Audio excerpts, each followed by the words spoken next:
This is what's great about sports. This is what the greatest thing about sports is. You play to win the game. Hello? You play to win the game. You don't play to just play it.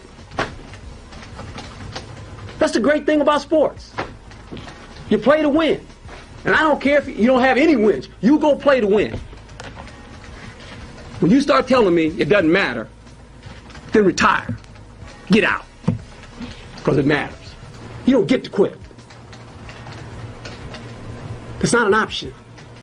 Welcome to the Couch Potato Sports Show, your internet radio home for all sports news and talk. Join Sonny Clark, the hardest working man in sports radio, and the best co-host anyone can ask for, Cuervo. We cover it all from NFL, NBA, MLB, NHL, as well as indoor football and high school sports. So let's do this. Here's Sonny Clark.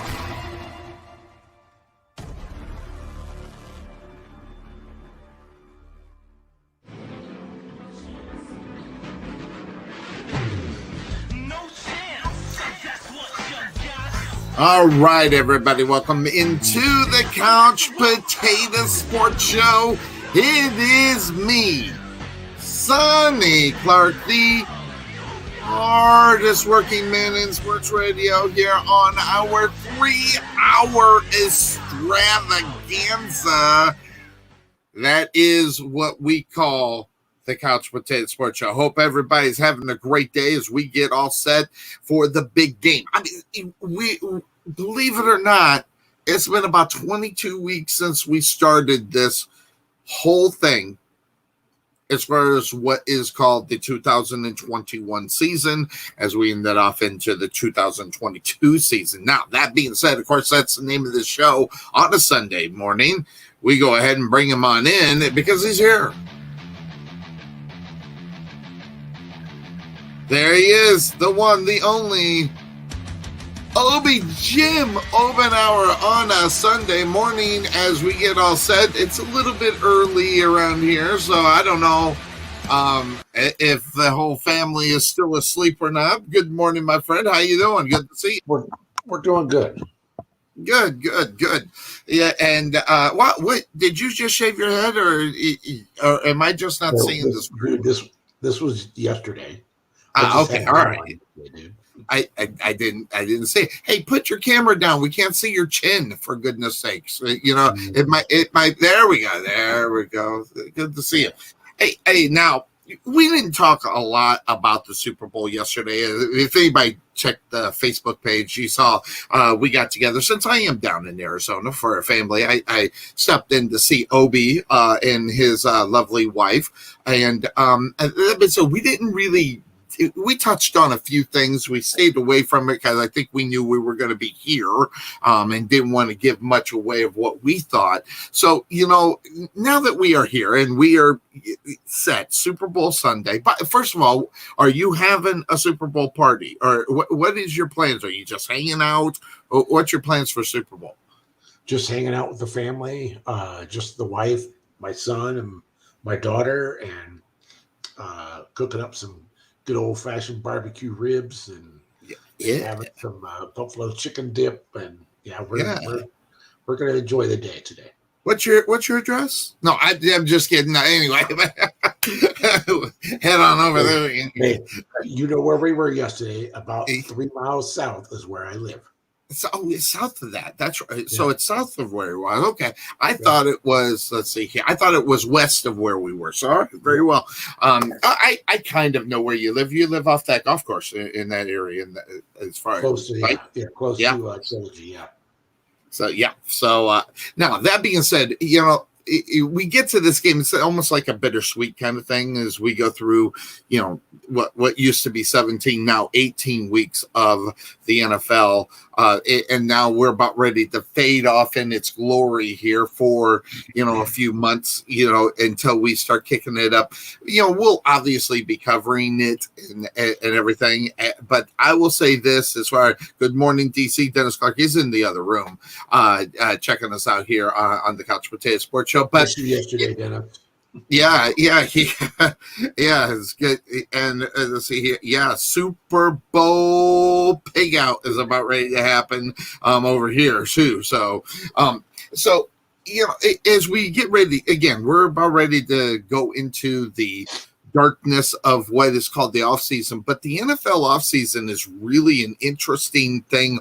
Over the years, we've seen it really expand a lot as far as what's going to be expected, what's not going to be expected, and they make everything such as the draft, anything they can make a show out of or get some attention on the NFL. The NFL's figured that out pretty well.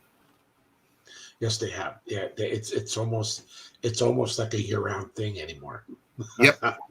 If it's not one thing, it's another. Is as far as what I mean, as far as So I have the NFL Network. Yes, we do we do nothing but streaming on our TV. Right. We got rid of DirecTV. We got rid of Cox, all that. Yep. So we just do streaming, and I have the NFL Network and I have the Major League Baseball Network. Those two can make those two sports a year-round thing. Oh, absolutely. They do a very good job at it. And we're going to have to jump into some baseball as that's beginning to, get ready to start here real soon. It's not going to start soon. It's not going to start soon. That's right. That's right. I forgot about that. They're doing the strike thing. Too much. They want too much. I don't think the players are going to. It's going to leak into spring training. It might even affect the start of the regular season. You think about this as well, as we're, even though we're talking baseball, COVID really just had an effect on what's going on in sports, and it kills, last year and the year before that killed spring training around this area, at least. I mean, Florida and Arizona with their spring training, it just kills this whole thing. When I'm going out to see you, I drove by the mini Wrigley Field that they have over there, which is kind of cool. As far as the spring training, and then you have the softball fields, which is kind of one of these days we're gonna have to go out there and check that out. I mean, if they'll let us walk around there to get in there and see what it looks like compared to other stuff. So does it look like Wrigley Field as far as and things that the other? It looks a little bit like Wrigley Field. I've been out to the ones I haven't been to are the one on the west side. So, the home of the Cleveland Indians and the Cincinnati Reds and right. Seattle Mariners, things out in Goodyear and stuff like that. And that's one of the things that, when my brother, when he finally retires, he wants to spend, his springs here in Arizona. And he said, right, we're going to hit up every stadium. It was like, all right, sounds good to me. There's 9 of them around here, right? There are 9 stadiums. Like that, 9 or 10, yeah. Like crazy. And then those softball fields that are set up like Wrigley Field that are right off of Power Road. And so, did you play over there on those fields? The softball fields that are kind of set up like. I played like 3 games there. It's different. It is very different. Yeah. Different. I mean, once Sonny, once you get to playing, you don't really look at, oh yeah, look at that. That's kind of cool. You're concentrating on the game. Well, at least I was. I don't know about you. Oh, I got to take up the glory. I mean, come on. You're on freaking second base standing around. Oh, look at that. Cool. Hey, that's kind of cool. No, I haven't been out to tear up my legs, and as of late, to sliding into second base on that hard, sand. That was over there by where Oakland played their spring training games, right? Yeah, so, but that's where the Sun Devils play their games now. Really? Yeah. Yep. The Wow. Sun Devils bought that stadium. Wow, interesting. You learn something every day. So, well, here we are at Super Bowl Sunday, and they're trying to break down the games. I mean, now before we even get to that, Aaron Rodgers named the MVP. which no great big surprise. I mean, it was between him and Tom Brady, and it just depended on who was going to be mad enough to not put Aaron Rodgers in and put Brady in, and then all the Brady haters would have went crazy if he would have won. Oh, Aaron Rodgers should have won, So rightfully so, I guess it was good. So we didn't have to listen to the nonsense that we normally get from Brady haters. You're kind of a Brady hater, but you've come around, thank God. Realize how great he is.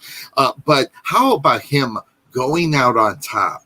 I mean, really, you think about it, his performance in that last playoff game was really outstanding. In fact, while we were sitting there watching this, and he did it again. He did it again. This guy, he did it again, and unfortunately, it didn't work out for him to get the win. To end up here in the last game of the year. Which, could you imagine him going out with 2 rings and then say adios? That would have just been amazing as far as that career is concerned. And then he would have had 8 freaking rings. 8.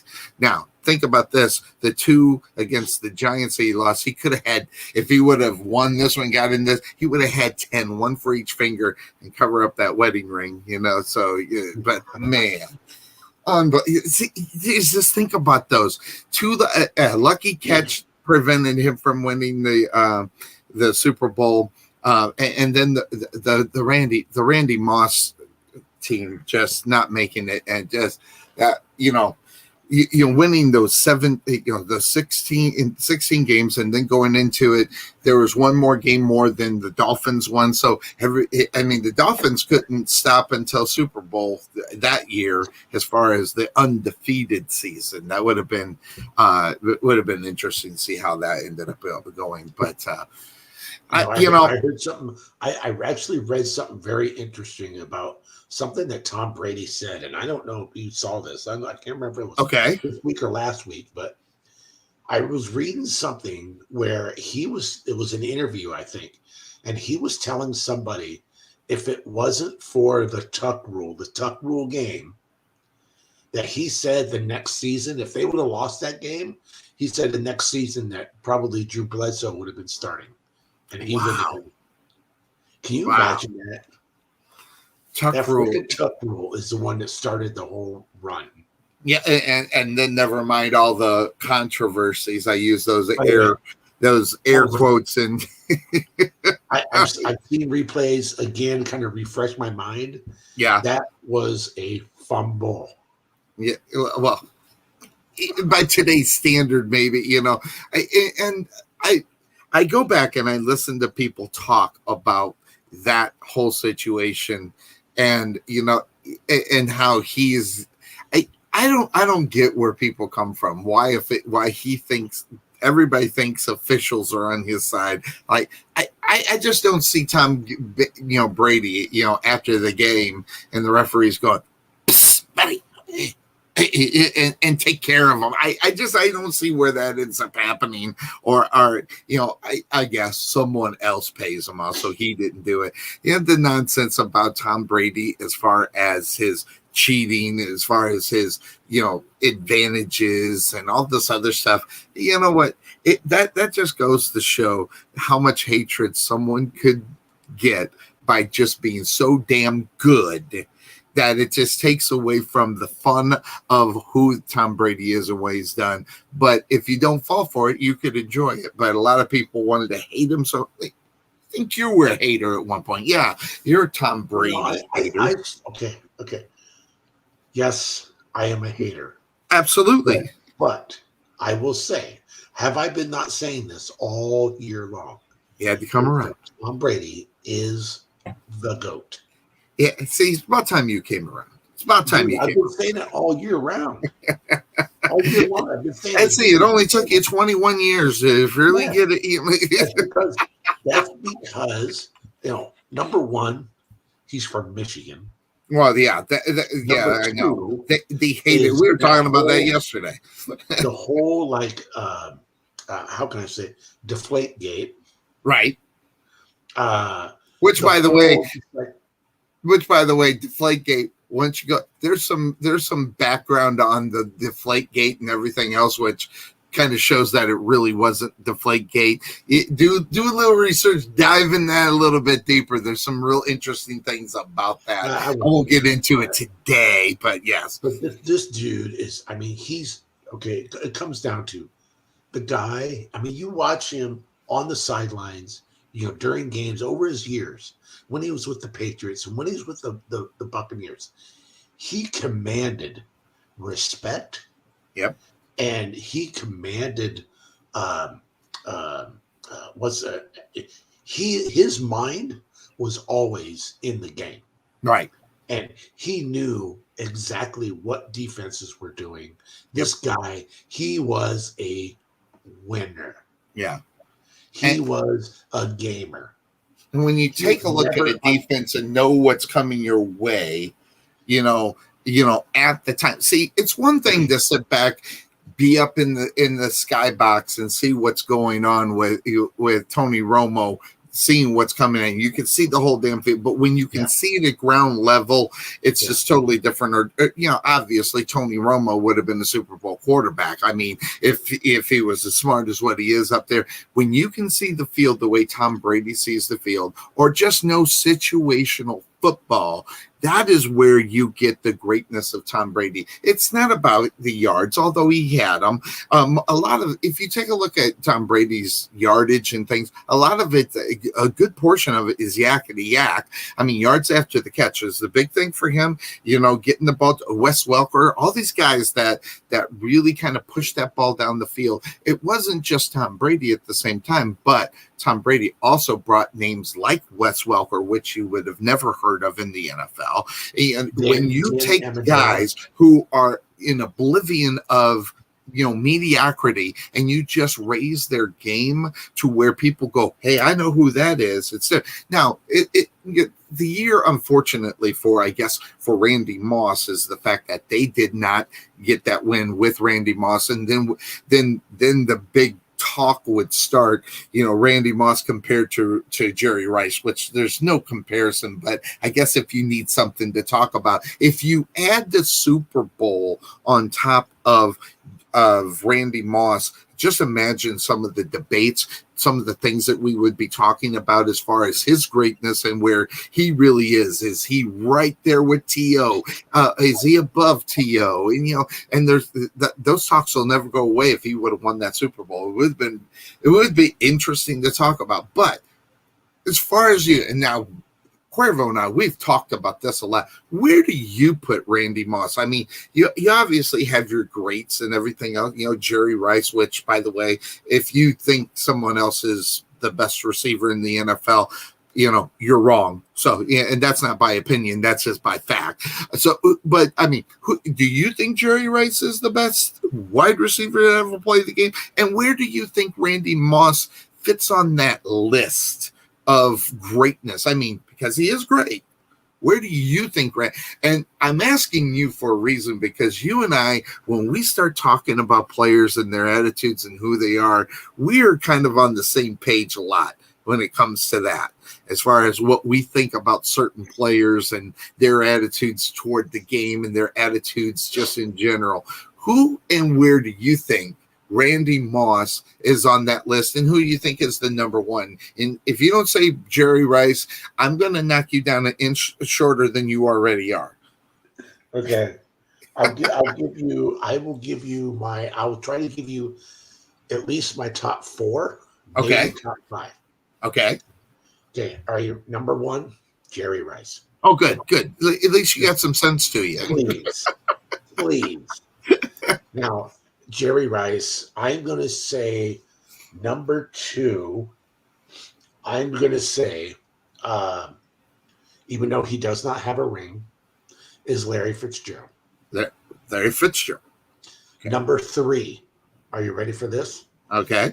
Number three, Lynn Swann. Wow. You're going old school there, baby. Number four, Randy Moss. What?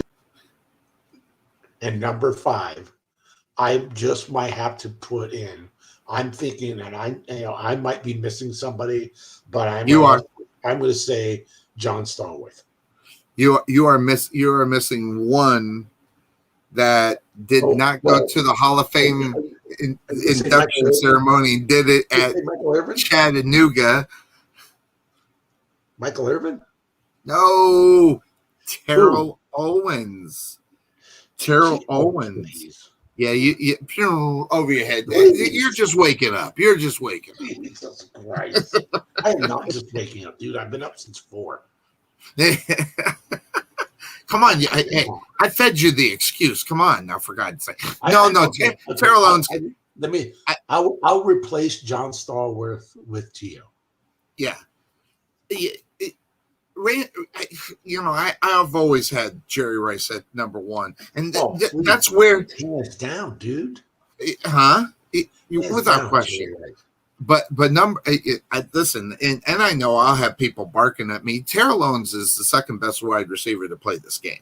He just is. It's just, and it's too bad that whole situation didn't work with him. You look at the numbers and everything else. I get where people say, Sonny, you're wrong about that. But I mean, you look at the numbers, he is right there. And if you would have added a ring, if they could have got Donovan McNabb to play any kind of quarterback, maybe they would have won the Super Bowl. So take away from that.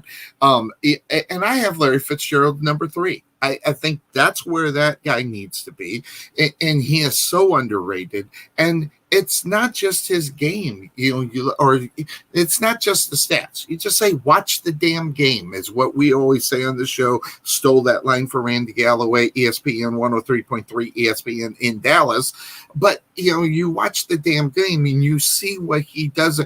And just the idea, if you go back to the playoff game where the Dallas Cowboys lost the game and how they move the ball and things of that sort, how you place it in final seconds so the referee can do it, all the intangibles outside of what the numbers are, that's what Larry Fitzgerald has always brought to the game. That's why I thought he was number 3 as far as the list was concerned.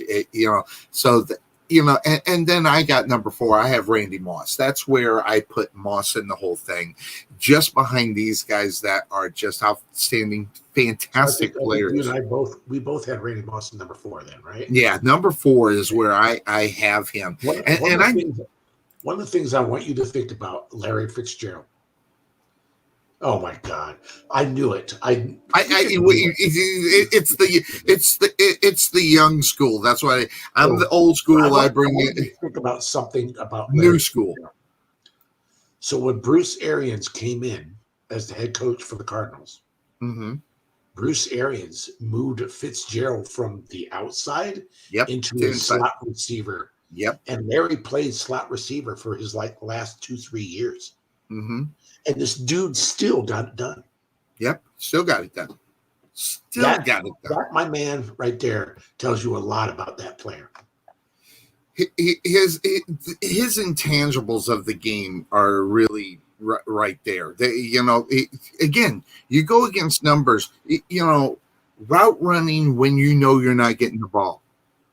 I mean, this guy sold that he was going to get the ball every single time the ball was in the air, which is hard to do because you can see how guys give up right on the line when they're not getting the ball, especially if it's a short out like the 5-yard. I mean, Fitzgerald ran like he was the one that was getting the ball every single time, and that is an intangible that does not come up in the stats unless you watch this guy. And we have. I mean, we've watched him all the years that he's been with Arizona. I always thought, and even Cuervo even thought that guy should have been over in New England, making all the money. And speak of the devil, as far as Cuervo is concerned, holy cow, let's bring him in. It is the fine co-host of this program as we are here on a Sunday morning. As our Sunday morning tradition is there. Well, hold on. If I push the button, blam, there he is. Good to see you. Hey, what's up, guys? Doing the virtual background, I'm working so I got the ghost hands going. So because I'm in the bedroom where my brother's sleeping. Believe me, you don't want to see what's back behind this. But but good to see you. I thought you had shaved. The pictures almost showed that I thought you might have shaved, but it looks like you trimmed it up a little. I did. I trimmed it down. Got the sides of my hair cut. What's most important is the wifey likes it, right? Well, she likes that I didn't touch the top. She wants me to grow the top out. So Okay. So I left it alone. She wants to see actually how many bald spots you actually have, right?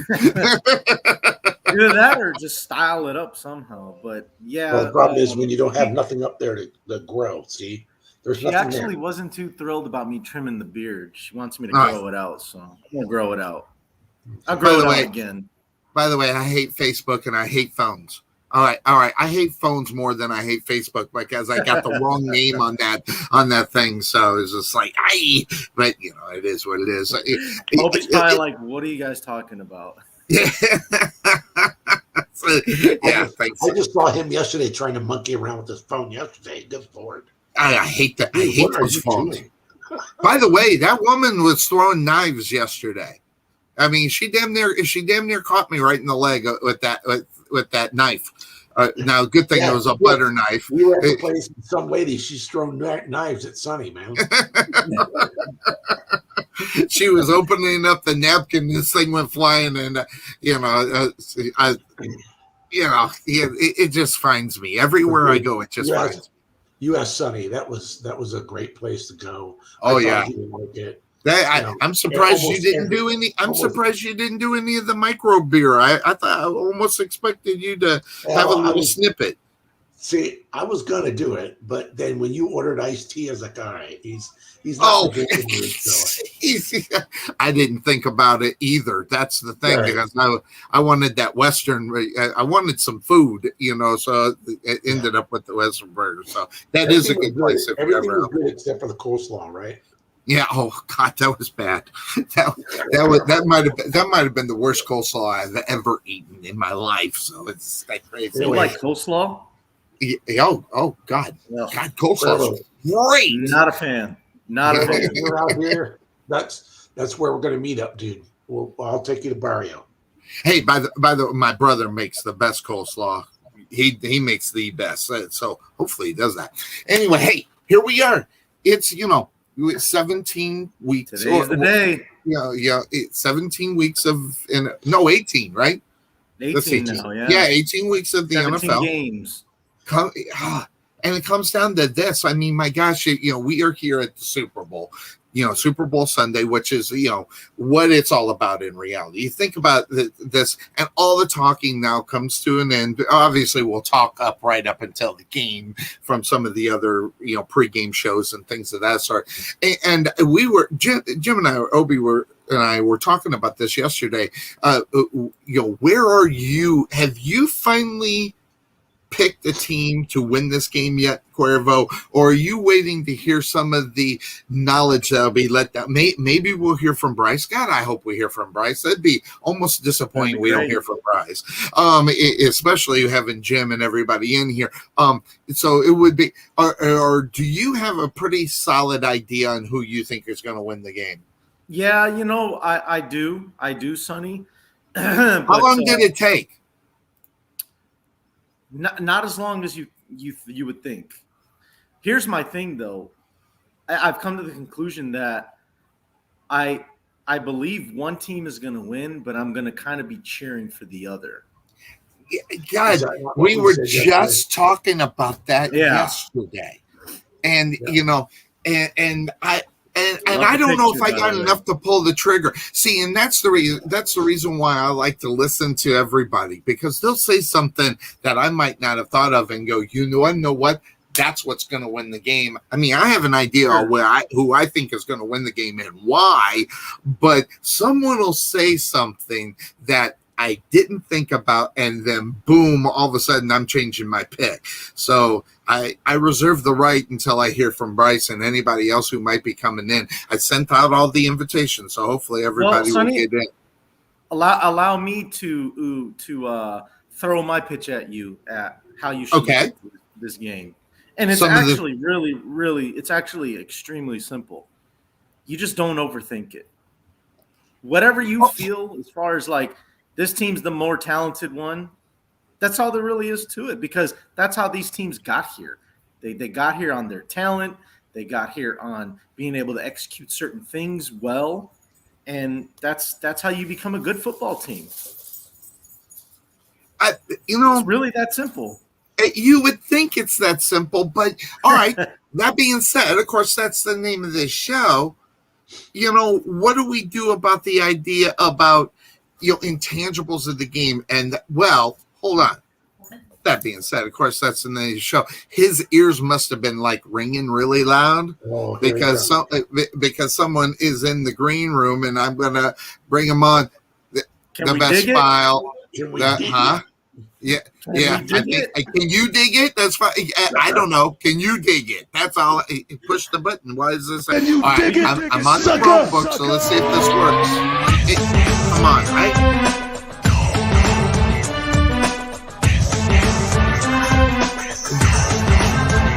All right. Can you dig it, sucker? I always can dig it when we have Bryce from Brooklyn on the show here on a Sunday morning, of course, especially Super Bowl Sunday. Let's see. My ears ringing. I can hear them. They're calling for you. Here I am. There's the smile. Look at the smile. I mean, my gosh. I mean, so I've got to ask. You got them hanging off of you all the time, right? You got women all over you, right? You got to fight them off. You got to. That's what it is. See, you can't be this good looking and walk down the streets of New York. You just can't. How are you doing, my friend? Sonny, he's got a separate Instagram account just for the ladies. Yo, the Bryce from Brooklyn. See, he's got his regular name and then the Bryce from Brooklyn one. I like it. It's like, good morning, my friend. How you doing? Good to see you. Good morning to everyone. Super Bowl Sunday. We are here. We made it. Yes, we made it. Good boy, but now how many weeks are we going to go with through withdrawal? And I will be doing. I might have to watch a little bit of the USFL just to get a little bit because I'm going to be jonesing for some real football here. USFL might be fun. It might be. It might be, but it's ran by some real. Well, I won't get into that. But anyway, you think about at least something will be on TV, and maybe we'll figure out how to, figure out who's going to win those games. So I'm actually interested in maybe trying to learn about it, and hopefully it won't go under like everybody's predicting. So that's when. So we'll be jonesing for. Yeah, we'll be joining. Actually, it's a month after today. I think they kicked this thing off in March. So interesting. So we'll be watching for that. We'll be probably talking about it soon. Now, as we get to this time, Bryce. Now, and I know you brought your wisdom. I've been trying to break down this game so much. Cuervo says I'm thinking too much. My brother always says I'm thinking too much. I've had my. I figured it out. I went back and looked in the book. I forgot the book, but I went back and looked at it. If I would have stopped picking the Lions and the Jets, I might have won the bragging rights championship this year.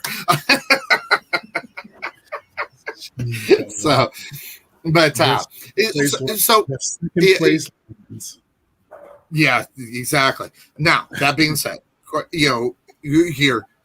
Let's dive into this. It's fine. I figured. I listen. Everybody knows about the offenses of both of these football teams. That's the way I'm looking at this. I mean, if you want to be blind to what both Matthew Stafford and Joe Burrow are bringing to the game, that's fine. And all the intangibles outside of just what they do, there are a lot of them. Because if you look at Matthew Stafford, what he has done to the playoffs. I mean, geez, he's won more playoff games than he ever did in Detroit, which was 0. And more than any Dallas Cowboys in the last 29 years, which is great story too. Up on top of that, Joe Burrow has done the same thing too as a second-year quarterback. So we know what the offenses are going. We know there's a 1-2-3 punch coming from Cincinnati. We know what we're getting from Matthew Stafford. This thing is going to be really, at least I think, and the thing that I've been trying to break down and figure out, this game's going to be one in the trenches, offensive line against defensive line in both of these games, and how it's handled. And so I'll shoot this over to you. thinking about what's going on in the trenches, who do you think has the advantage here in reality? And what intangibles am I missing? Because I think one just really overshadows the other. I shot that to you. Yeah. Ooh, that's a good question. So when I look on both sides of the ball, in terms of trench play, I would give the edge to the Rams, only because I think the Rams, let's start with the Ram offensive line. I think the Ram offensive line is better than the Bengals offensive line. And I think the Rams offensive line doesn't have to go. They're going to go against a very good front seven. And when I say front seven, they have, and I know this because he played for us, one of the most unique nickel cornerbacks in the league. His name is Mike Hilton. He plays almost like a linebacker, and his ability to blitz off the edge, time up his blitzes. They'll blitz him. He'll blitz your protection, not even off the edge. He'll blitz the different gaps, take up a blocker, let your defensive lineman get in on something. He'll fake the pressure and drop out. He can cause a lot of problems. So I think it's a good defensive front. The Bengals have been tougher in the defensive front than I've ever seen them be. Hendrickson plays with a certain mindset. Reeder plays with a certain mindset. Logan Wilson is a tough player, young player. And then you have Mike Hilton. But I think the Rams are a little bit more equipped. On the opposite side, I mean, look, I'm not as down on the Bengal offensive line is not a great offensive line, obviously. Well, 9 sacks will tell you that. Right, against the Titans that have a good defensive front. But they were able to move the football against the Chiefs. And I think it's not terrible to me, but you're going against a front seven. I think the Rams have their own guy whose name is Reeder. He's good in the box. He's not good in coverage. He's good in the box. You've got, of course, Donald. You've got Floyd.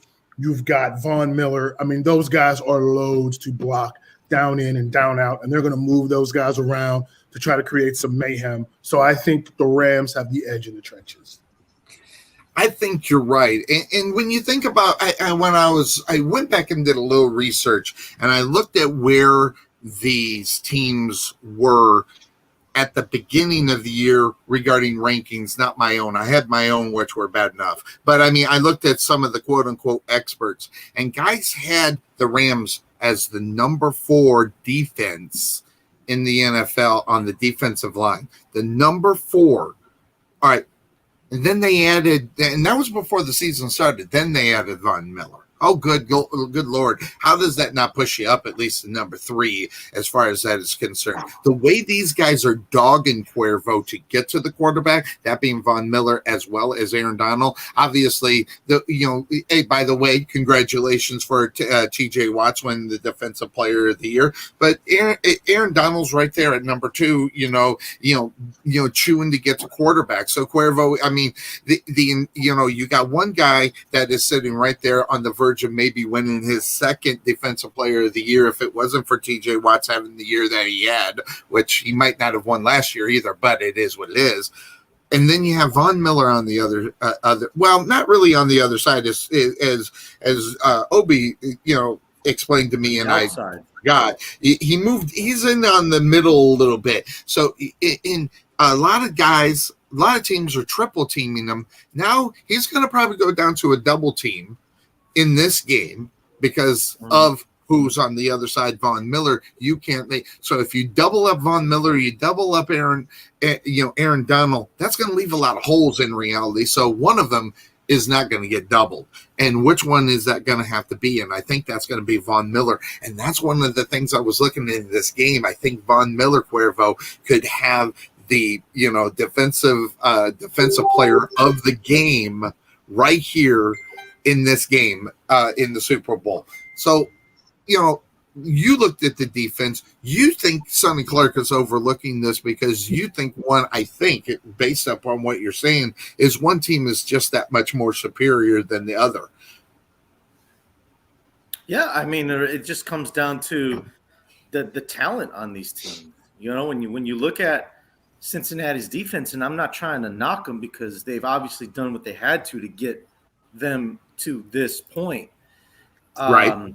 I just think you think of the Rams defense, and at every level they have superstar talent. Up front, you got Aaron Donald. At the linebacker position, you got Von Miller, and don't forget about my guy, former Chicago Bear, Leonard Floyd. You can't forget about him because he's fast, and he will be able to get to the quarterback quickly if you don't contain him. It's a good player. And then out in the secondary, obviously Jalen Ramsey's all pro, and then you got a guy, even though he had been retired. Look, Eric Weddle's no slouch. All right, I mean, it's a small thing, but when you really think about it, it goes to show how well Eric Weddle still knows the game. He led the team in tackles in that NFC Championship game. So that shows that he still has the instincts and he still has the ability to make plays. And even if it is just a tackle, I mean, obviously it's too late to go back and look now, but I'm curious, out of all the tackles that he did have in that game, how many were on third down to stop San Francisco from being able to extend a drive or something like that.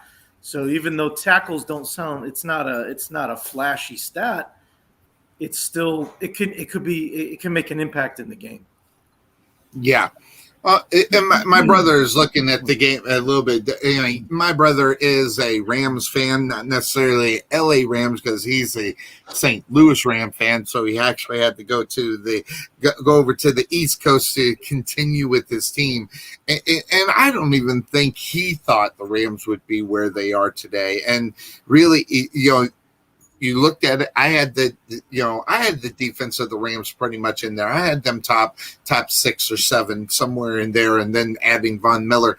But really, the addition to the offense, and you get the kind of guy that is a MVP caliber quarterback in Matthew Stafford. It changes the whole game, whole game plan going into this game, as far as that is concerned. So adding that, so I'm going to add, what did Matthew Stafford bring to this team, unlike the former quarterback who's now in Detroit, bring to this team this year? And I'm going to throw that out to Bryce, and then I'm going to get Obi's opinion on that. What did Matthew Stafford bring to this team that was missing from before? Pedigree and talent. He's just a more talented quarterback than Jared Goff. Jared Goff is, a game manager. For a number 1 pick, boy, I hate to say it because I like Obi. But he's kind of reminds me of another quarterback who was picked number 1. It's like not worth the station that he's picked. I mean, it's like, don't you expect so much more from a guy that is number 1 than just a guy who can get in the system, execute. He's got to be a tone setter. And they got a guy that, and I'm not saying Matthew Stafford has been a great tone setter, even in Detroit. He played well. I've always liked Matthew Stafford. I think I've said it before. I think he's got the arm talent. He didn't really necessarily elevate Detroit. That's what you want from a number 1 pick.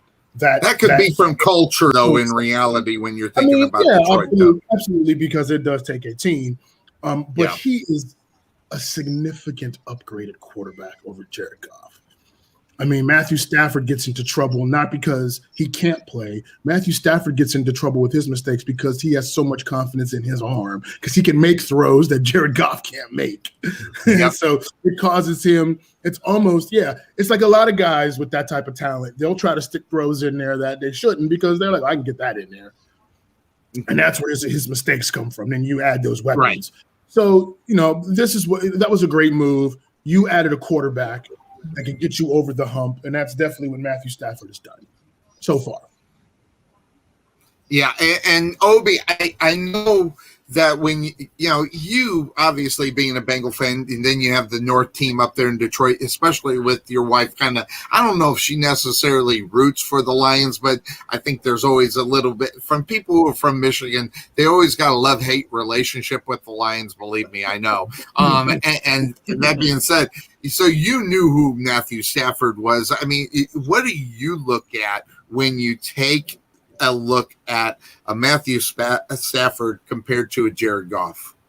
I'm going to agree a little bit with Bryce. There's more talent, but also there was experience. Yes. He's been through the trenches. He's been through, and I'm going to tell you, I'm a firm believer that yes, you can learn from mistakes from a win.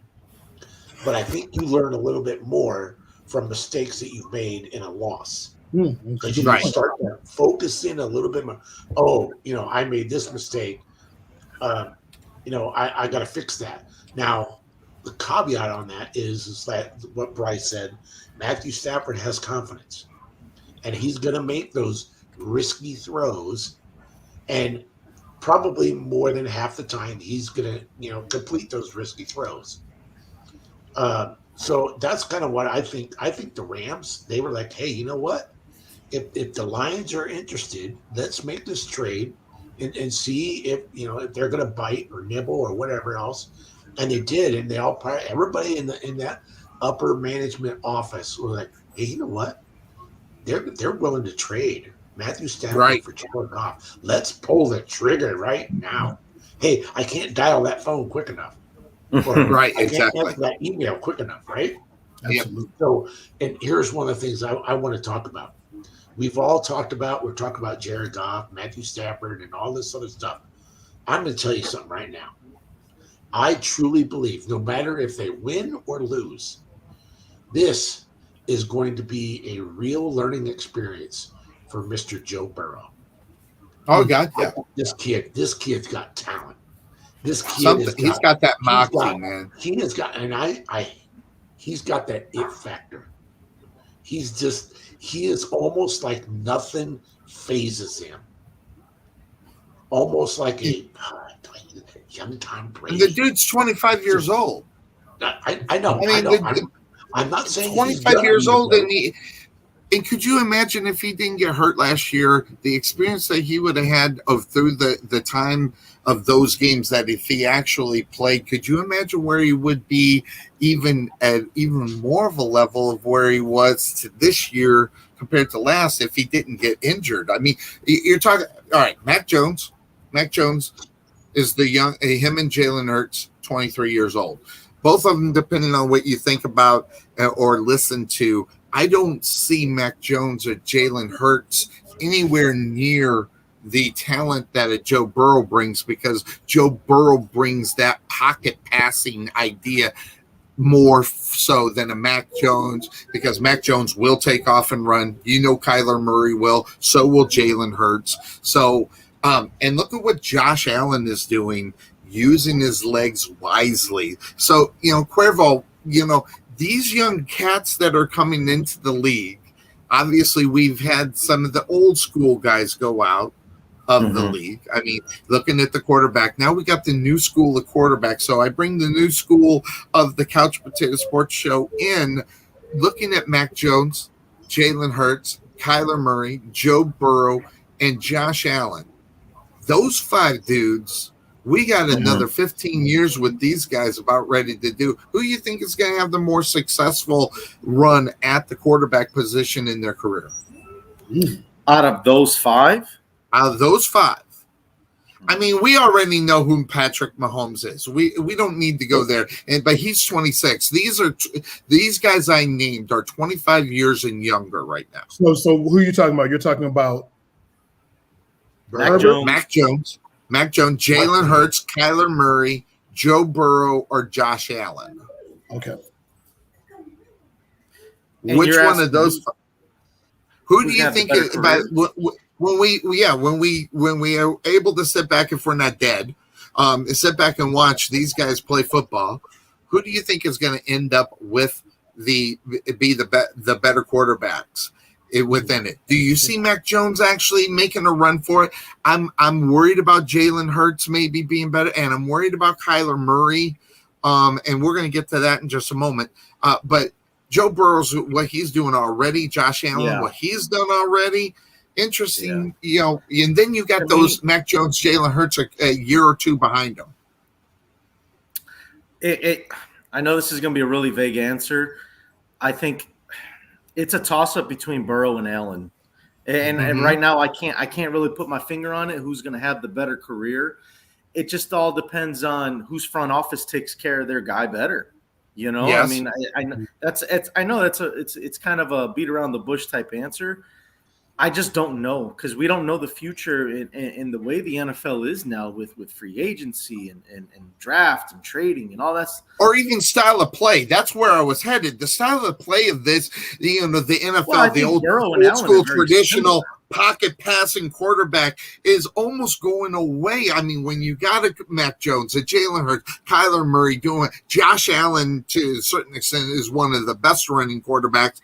I don't know where Joe Burrow is on there. I've seen him run, but he's just not as fast as some of the other ones. But the changing of the game right in front of us within the last 3 years, bringing in these young cats that are almost changing the game away from this is the only way you win in the NFL is with a pocket passer, and that's almost not the truth today. I somewhat agree with you on that, Sonny, but here's the reason why I'm not very high on Murray, Jalen Hurts, and Mac Jones. All right, so Mac Jones, we all know how the Patriots operate. They always shop the middle to lower shelf when it comes to free agency. As far as the draft, I mean, I think the Patriots draft well, obviously. Right. But I think when it comes to free agency, to finding other ways to help Mac Jones, I just don't think you're going to get it, especially if Bill Belichick's running the show. We saw it over the years with Brady, got him the cheapest talent possible, and Brady made it work, right? Absolutely. So that's why I'm not very high on Mac Jones. As far as Kyler Murray and Jalen Hurts, guys, I think I'm going to blow your mind what I'm about to say. I don't think those two guys at the end of their career are going to be on the team that they are on right now. I think both of those guys will be moving on. Especially with what's going on. Especially right now, Kyler Murray, he's got 1 year left on his base, and then they got the option to keep him for the 5th. And he's now – listen, you can say whatever you want about where Kyler Murray is in his development, but when you take a look at what Kyler Murray brings to the Arizona Cardinals, okay, if the Arizona Cardinals don't pay this guy, the Arizona Cardinals and Obi knows exactly what I'm about ready to say. We're going to go back to the old Cardinal days where – if it wasn't for Kurt Warner, they wouldn't have been where they were. And then they're in a quarterback obscurity of an oblivion of that mediocrity if they don't sign this guy. And the Arizona Cardinals don't spend $40 million, $36 million on a quarterback. Hell, they don't spend that on any position, even the cornerback position if they had that. So we're about ready to step into a new day and age with the Arizona Cardinals taking the step of playing with the big boys if they're going to actually be able to keep their guy at the quarterback. And Bryce, without Kyler Murray, we're not talking about the Arizona Cardinals making a play for the playoffs in reality, are we? Oh, no, not at all. I mean, he's their guy. But see, again, a number one pick. Yes. Elevate your franchise. No, they're not going anywhere without that guy quarterback. He's the guy. Even with the salary cap as it is, you can take more of a flyer on quarterbacks. But when you take number one, he's got to be the guy. Yes. Like if you take a guy at 25, he's not the guy. That sucks. You don't want to waste number one picks. But, okay, salary cap, it's not hamstringing you. But even now, with the cap as is, when you take a guy number one and he's not the guy, you run into problems. And it's going to create longer-term issues for your team. And Kyler Murray right now, I mean, he is the guy. If he ends up leaving Arizona, that's going to set them back 5 to 8 years. I think there's a good chance that happens. Yeah, Obi, I'm sure you heard all of it, what Kyler Murray is saying, and I'm not talking about with his Instagram delete. What he's not saying, what he's saying by not saying it. No. Anything. He hasn't said anything for 2 weeks. Okay, well, his agent's talking for him. Well, he scrubbed his Instagram account. Wait a second. His agent is what is his agent? I missed this. Because I've been looking for something from Kyler Murray. What are you hearing about from his agent? I don't know how true it is because then again, I heard it. I read something on Facebook, so it's probably true, right? Everything's true. Facebook, everything's real. Something like that, right? Yeah. So if Obi hasn't heard it on news, local radio, then there's a chance it's probably not true. But there's a rumor going around that Kyler Murray's agent has spoke out and said that so Kyler Murray's coming up on his contract rookie from last year of his rookie contract. We all know that. The 4 years, and then there's that option for him because of the first round he got. Right, and they're going to opt into the 5th year or whatever. Right, I think this is the 4th year. Anyway, again, I'm going to make this. I want to make this very clear. This is supposedly. I don't know how true it is. Kyler Murray's agent has come out and said that Kyler is going to be looking for an extension worth upwards of $50 to $55 million a season. Now you tell me.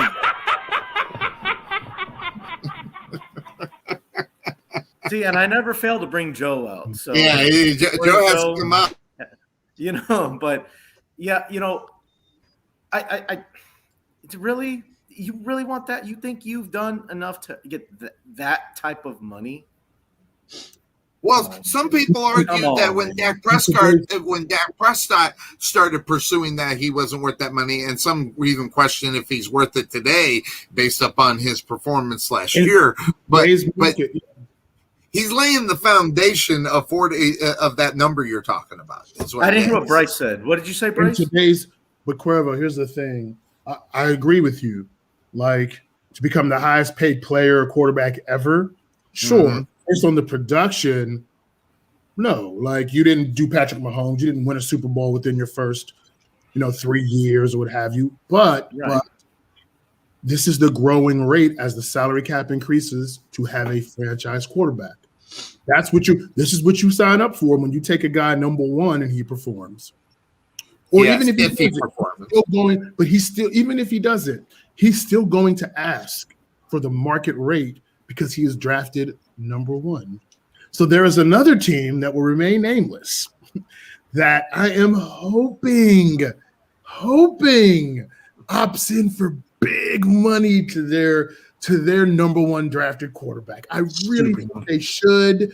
I think this would be the right move. You want to protect your guy. I want to see them do that because this is what it is, Cuervo. When you draft the guy number 1, you better get ready. The whole way you do business for the next 10 years, if that guy plays well, is going to change because you're going to invest in it, and then you're going to have to build around him. Listen, what you just said makes a lot of sense, but the simple fact of the matter is if you're the Arizona Cardinals, okay, and this is years of just mediocrity and just having a good defense and no offense, I'm just going to say it. This kid, Kyler Murray, has the Arizona Cardinals by the stones right now. Oh, of course he does. Oh, my God, because if they fail to sign him, make him happy, do whatever, all that nonsense. If they fail to do that and they bring in some scrub, that's not because that's the Arizona Cardinal way. And they bring in some scrub, they will never live this down.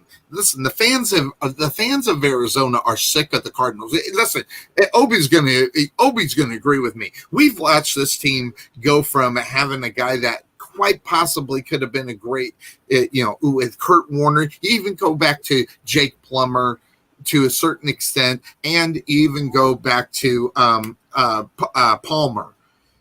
Outside of that, you're not talking about these guys being the $40 million man or the $38 million man or whatever the case may be.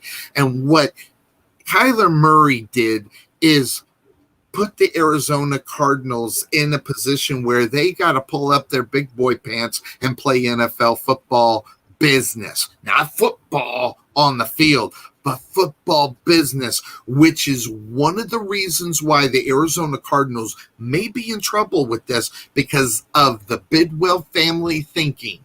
And that is, listen, I ain't paying this guy, regardless who he is, this amount of money. I'll go get somebody else that may not do it as much, but maybe can perform that way. And that thinking hasn't worked for the last 25, 26 years here in Arizona. Obi, am I wrong about what the Bidwells and what they did? Whether it would be, bless the soul, Bill Bidwell passed away. Now his son's in charge of it. He seems to be smarter, but still has, sometimes he'll take that belt and just stretch it over and put it over another notch, tighten that belt to make sure he's not putting that money out.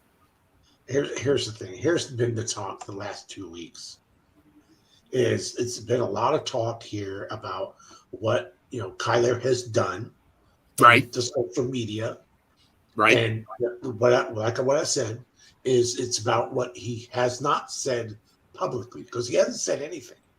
And so supposedly the rumors about, his agent saying this and that, yes, that's been talked about, but that's not the money that's been news. People who are very close with the Cardinal organization have that's the $50 to $55 million money that's not true. They're talking more like the 40 to 45 million. Okay. Which still makes him a very high paid quarterback. Of course. Right. But I'm going to tell you right now, what the Cardinals have not said speaks volumes about what's going on here. The volume, and that's atypical. That's atypical Cardinals. If the Cardinals truly believed, this is what's been talked about. If the Cardinals truly believe that Kyler is their man to lead this franchise to the next level, they would have pulled that trigger already.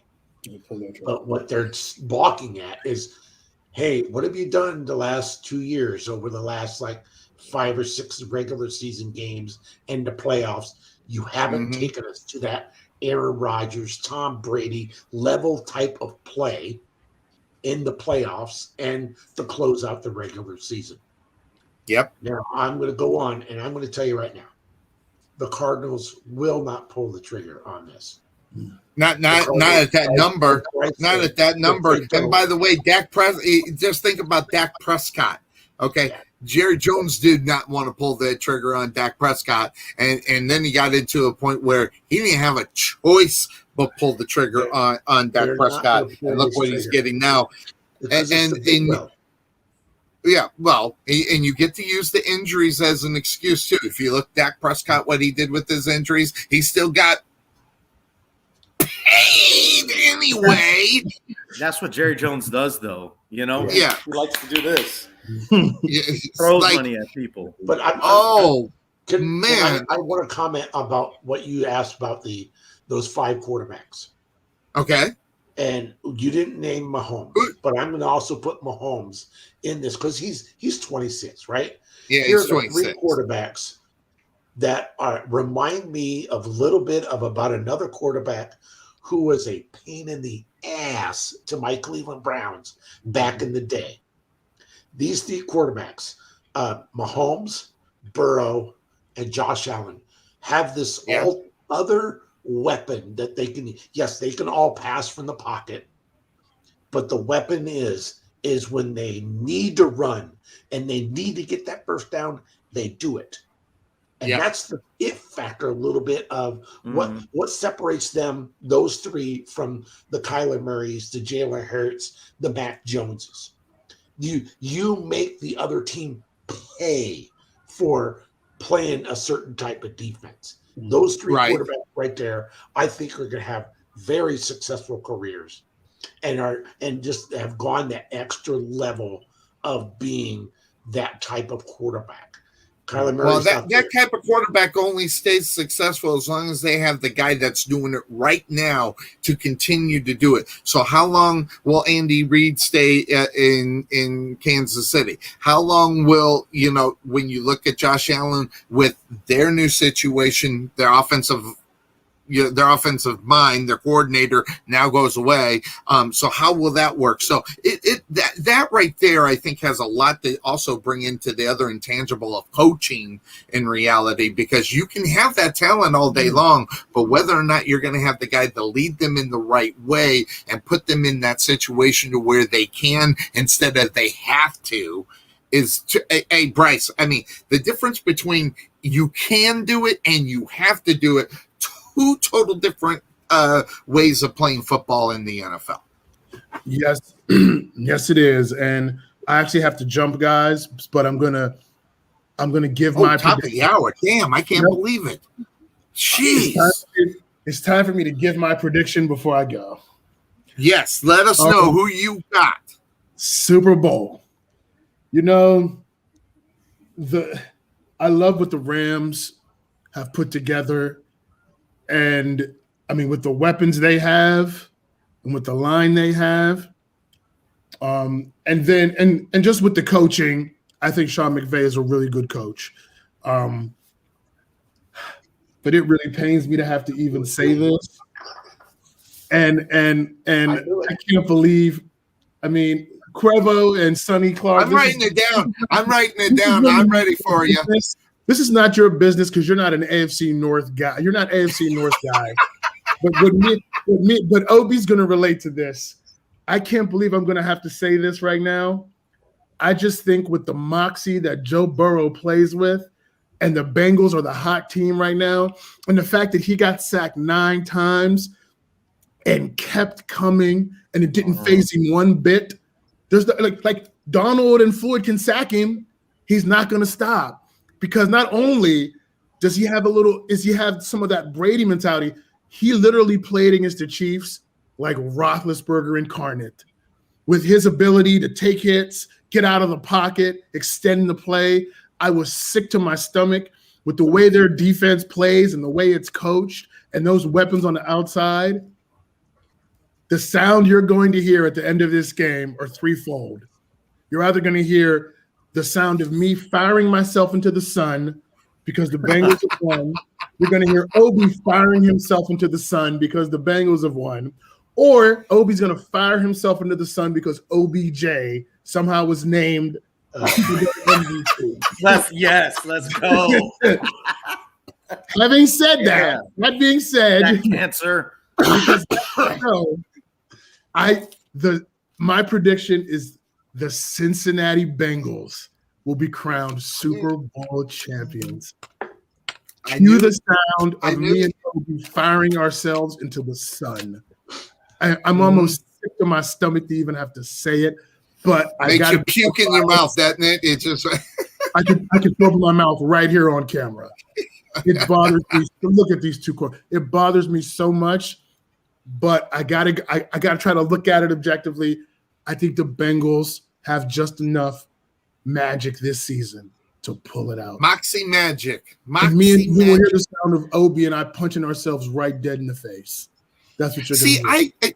Before you go, I think it's pretty interesting that you say it that way, but just as much, Matthew Stafford has brought the same thing to that Rams team that Joe Burrow is doing it, but he also has the experience of how many years in the NFL, bringing that moxie, bringing that different type of game, and being the guy. Now, just up on the point of what you're saying, these quarterbacks doing what they need to do to win the games. You're seeing Joe Burrow not sliding with his feet first; he's diving with the ball to get the first down. And these things, those are the things. That's the intangible of a lot of things that stats don't see, and they will or want to win. And Matthew Stafford's right there with them, doing the same damn thing. So, man, it's just that's why I put these quarterbacks at the same level in reality. Just one's younger than than the other, and one might be a little bit more hungrier on that side. So, but I still got a lot of things to think about, and you just made that tougher because I think I knew who I was gonna pick. Now you just screwed that up. Thanks a lot. We should real quick. We should all feel bad. You know who's got it the worst on this call is our friend Obi, because he has to watch the Bengals win the Super Bowl, or he's got to watch OBJ go off in the Super Bowl and get a ring. There's no win for him today. This is misery upon misery. Actually, no. I was going to say there is a little bit of win for me today. If the Bengals win, that means that my Ohio State boy Joe Burrow won the Super Bowl. Okay, you can't claim that, Obi. He was on the Buckeyes for like 10 minutes. When you're an O State fan, I give him a little bit. He was at Ohio State for I was like, wait a second, LSU. Does anybody even remember him in a Ohio State uniform? No, he was like he was a Buckeye for 3 years. Come on, and didn't see the field once. All right, fellas, I got to get out of here. But always good to see you, my friend. All right, so we got you down, Bengals for the one and only best smile on the internet, Bryce from Brooklyn. Makes me sick to my stomach. Okay. Puked in his mouth. He just puked in his mouth. Always good to see him. And now a lot of people are doing it. And you know what, Cuervo? What I'm getting from this, it's the sexy pick. You know, because I think the three of us, in reality, looking at this game in the simplistic way that you said, Cuervo, who really just has the most talent? The only thing that scares me, because when you look at everything on that, is that 1, 2, 3 punch coming at the wide receiver, and if they get their tight end back of the Bengals. He had that high ankle sprain. I don't know what they're going to shoot him up because he ain't going to miss this game. So you got the 1, 2, 3 punch on the wide receiver side of the ball. And, you know, as good as Matthew Stafford is, he doesn't have a 1, 2, 3 and then another punch with the tight end. He's got a 1.5 and maybe a punch with the tight end position. So there's a 2, 3 missing in reality when you're looking at where the Rams are in this game. But guess what? They won a lot of games this year with that squad, okay? And you look at the Bengals, they lost some games that made you scratch your head and go, how the hell did they lose that game? Never mind, but the moxie that comes in from it, okay? Figuring out, listen, if you get sacked 9 times, you're going to lose the damn game. So, you know, in reality, okay, how he pulled that crap, that's where it comes from, the moxie. That's where people are talking about this kid's got the quote unquote it factor, because you don't win games getting sacked 9 times. You just don't. And the way that he was able to do that, but the team that he played that got the quote unquote 9 sacks, okay, compared to the team he's playing today, if the Rams get 9 sacks, there ain't a snowball chance in hell this guy, even with all the moxie up his ass, that is going to help him win this football game. What they have to do in reality, that offensive line better come to play today, because if you think Aaron Rodgers, not Aaron Donald. Aaron Donald, thank you, Aaron. I got the Aaron's mixed up. And then on the other side with Von Miller are not coming to play. You're crazy. I don't think we're going to see a lot from Aaron Donald. He'll put some pressure. It's going to come from the other side. I think the winner of this game is Von Miller. And by the way, I'm just going to go ahead and put it out there. That's the reason why I'm on the Rams today. So that's the big question on, you know, I want to look at the intangibles of the 1, 2, 3 coming. I want to look at the moxie of that. But the NFL is, if not one thing, usually is consistent. And when that consistency comes to with traditional football and defenses winning championships, that I can't get off of those logics that have been going on for the last 20 years, Cuervo. So yeah, I guess I just gave away my pick. I am going just main reason. And if you think the way that you're talking about, this team should win. I'm almost sure you, based upon what you're saying, and how you're saying it, you think the Rams are definitely the quote unquote favorite. So I won't say that's your pick, the favorite to win this game. So let's do it. Let's hop into it. Who do you have in this game, and why do you think it's going to go? So I'm going to get you early on this to figure out why and who you got in this game. We're doing this now, Sonny. 1 hour into the show. We're gonna do that. Because I was hoping we'd get more of our guests popping in here and talking about this game, but unfortunately, our hosts, of the crazy misfits that we have on this show. But it looks like we're only get our 3, and I'm only gonna get Obi for another 30 minutes, right, Obi? At the most.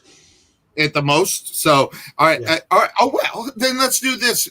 Let's go to Obi then, because at the most, let's get him and put it on paper today. Obi, who do you have in this game? Why you think they're going to win? And do this. The team that you don't pick, why is that team actually going to win if yours doesn't? Your pick doesn't. So okay. I threw a curveball on it. You have your team, and then why would they lose?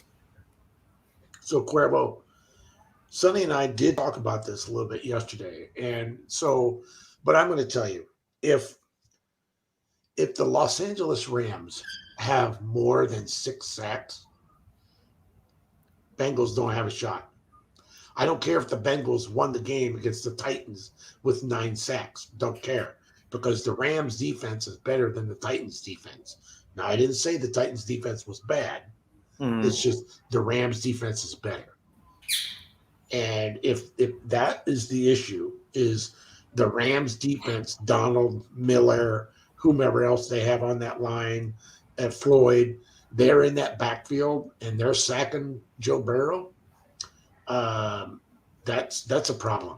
And so I really think, I think, believe it or not, I think Eric Weddle, his addition late in the season, very late in the season, has given a little bit of stability to a defensive backfield that was kind of, didn't know what they were going to do with all the injuries and everything. I think that's given them a little bit of stability back there. So, like I said, if the Rams have 6 sacks or more, it's game over. It's the Rams winning the ball game. I think if it's like that, I think the score will be 30-15, maybe something like that. I remember what you said. But I'm going to tell you, so with little Mr. Sonny's little curveball, if the Bengals win, that tells me that guy that's on the left of the screen with the orange and black uniform on has just raised his stock in the NFL as being the guy. Wow. Mm-hmm. He I'm not going to say he's gotten to Mahomes level just quite yet, but I think he's past Josh Allen. I think right now it's it's Aaron Rodgers, Patrick Mahomes, Josh Allen, and Joe Burrow. But if Burrow wins this game today, if the Bengals win this game, it's going to be because of him. Right. And he's going to pass Josh Allen. Well, Josh Allen's never made the Super Bowl, so I think I got Josh Allen ahead of Burrow ahead of Josh Allen.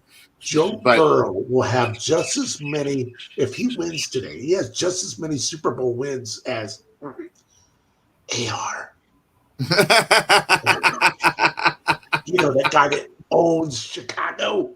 Yeah, owns 2 offensive, 2 MVPs in a row. I told Sonny this yesterday. That don't equal rings, though. I told Sonny this yesterday, and Bryce will be crazy. He's going to think I'm crazy when I say this. I think the Rams are going to win today. The stats are there. the play is there. The defensive line is there.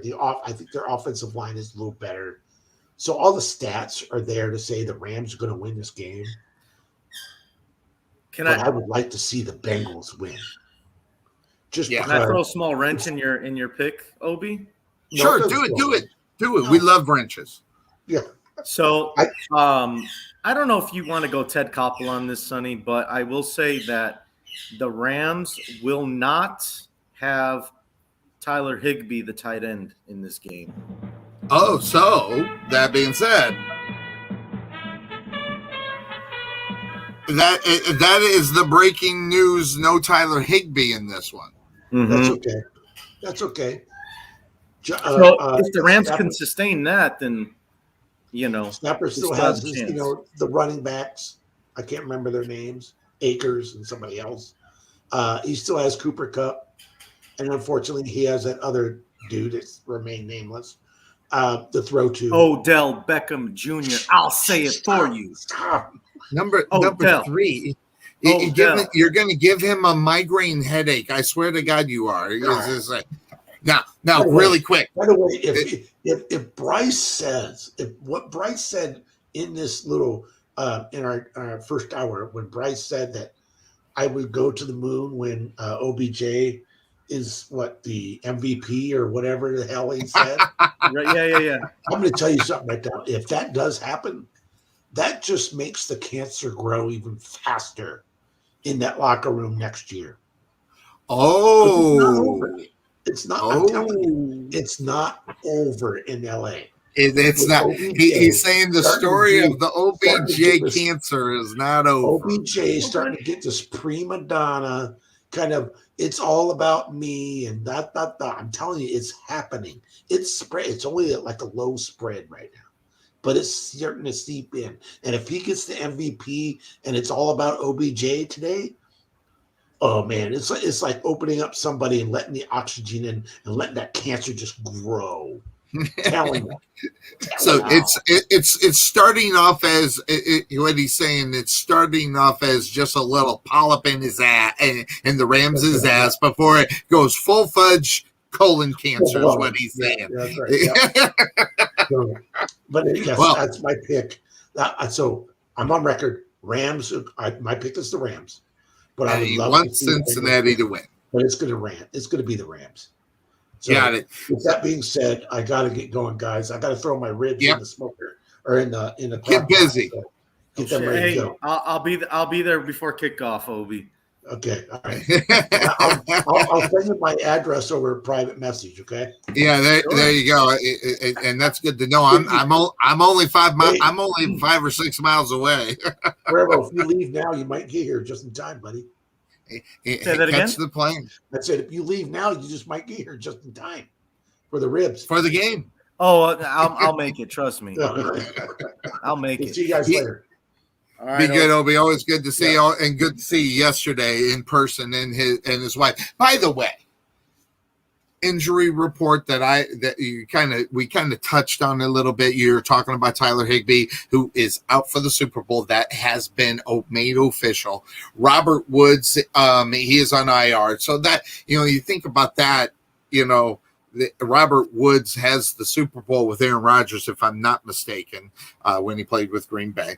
He never played for Green Bay. He didn't? You're thinking of somebody else. I'm thinking I probably am. So no Robert Woods. That's the number. If I'm not mistaken, he's the number 2 wide receiver for that football team. Obviously, Cooper Kupp that's there. So they're missing that. That's a pretty big loss for them because we were talking about the 1-2-3 punch that Cincinnati has on the offensive side of the ball, throwing the football. Now the one that's a problem for Cincinnati as far as the kind of the tight end is Zuma is questionable with a knee injury in that game. He's a go. Is he a go? He's a go. Well, he's going to get that Toradol shot and get all set and ready to rock and roll. Hey, because listen, if you're gonna kill your injury already where it's at, you do it in the Super Bowl. Just like you say whatever you want about T.O. Hey, Tio, he signed it all away. So tour it all, do it all, get it all there. So we have Robert Wood for the Rams, Robert Woods, Tyler Higbee, Tyler Rapp, that's the safety. He had a concussion. He's going to be a game time decision to see if he's able to give it a go. So within the hour of the game, we'll know about Tyler Rapp. Then you have defensive tackle, on injured reserve. So Joseph Day, he is out. Injured reserve Jordan Fuller, and injured reserve Robert Rochelle, the cornerback, which that's kind of a loss for them in reality. But really, when you think about where the Rams are, they got bits and pieces here and there. But when you look at the Cincinnati Bengals, they're pretty healthy outside. Well, you said the tight end is a go. They have Tate, the wide receiver, injured reserve. He's gone. Now the questionable Stanley Morgan, wide receiver. That's that number 3, number 4 guy that he can kind of lean on a little bit. Cam Sample, defensive end, he's questionable. Josh Tupou, another defensive player, he's questionable. And then another defensive guy, Larry, and I what is this? Ogunjaboy or something like that. He's on injured reserve. He's got in Brian Wilson on injured reserve. So, but the guys that were actually, they got 2 defensive players on that defensive line from the Cincinnati Bengals that are not going to be in the game today.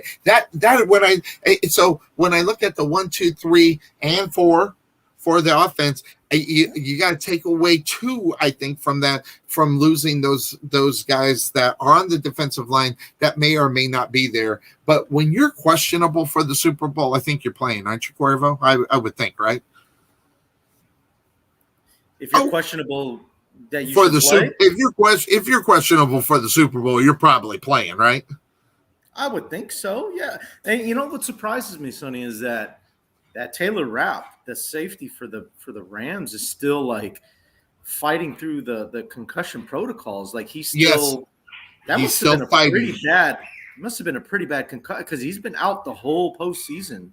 Yeah, and they said when this thing happened, they were going to be lucky to get him back for the Super Bowl. So that was the big question. And this year I think I'm going to tell you, I think they wrapped up the good idea of making sure that their players who are concussed are really ready to come back and play.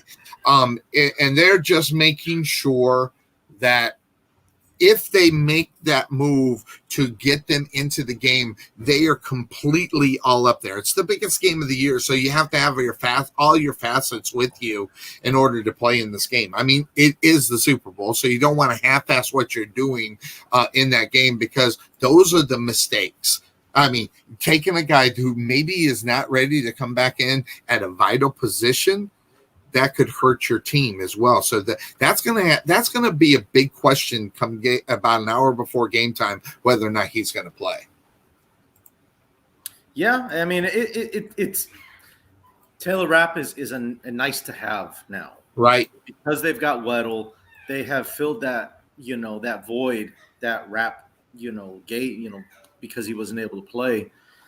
If they can get him back, that's a really good, nice to have. But if they can't get him back, I think it's okay. Like they'll be able to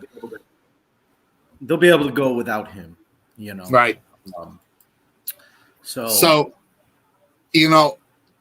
injuries really, they're playing a little bit in this game, but not really as much. I mean, I will tell you some of these injuries, if this was a regular season game, you might not see some of these guys in there. Obviously, it is the Super Bowl. Obviously, you're going to maybe, if you're capable of taking it, and you're going to, even though you might see that would be the difference between are you injured or are you hurt? And that is always right. That'll always be a big question, especially going into the biggest game of the year for anybody to make that decision. Mm-hmm. Yeah, I'm looking right now. I'm looking at the injuries for both teams. Right. Tyler Higbee is on injured reserve actually. So yeah, they did that. Yes.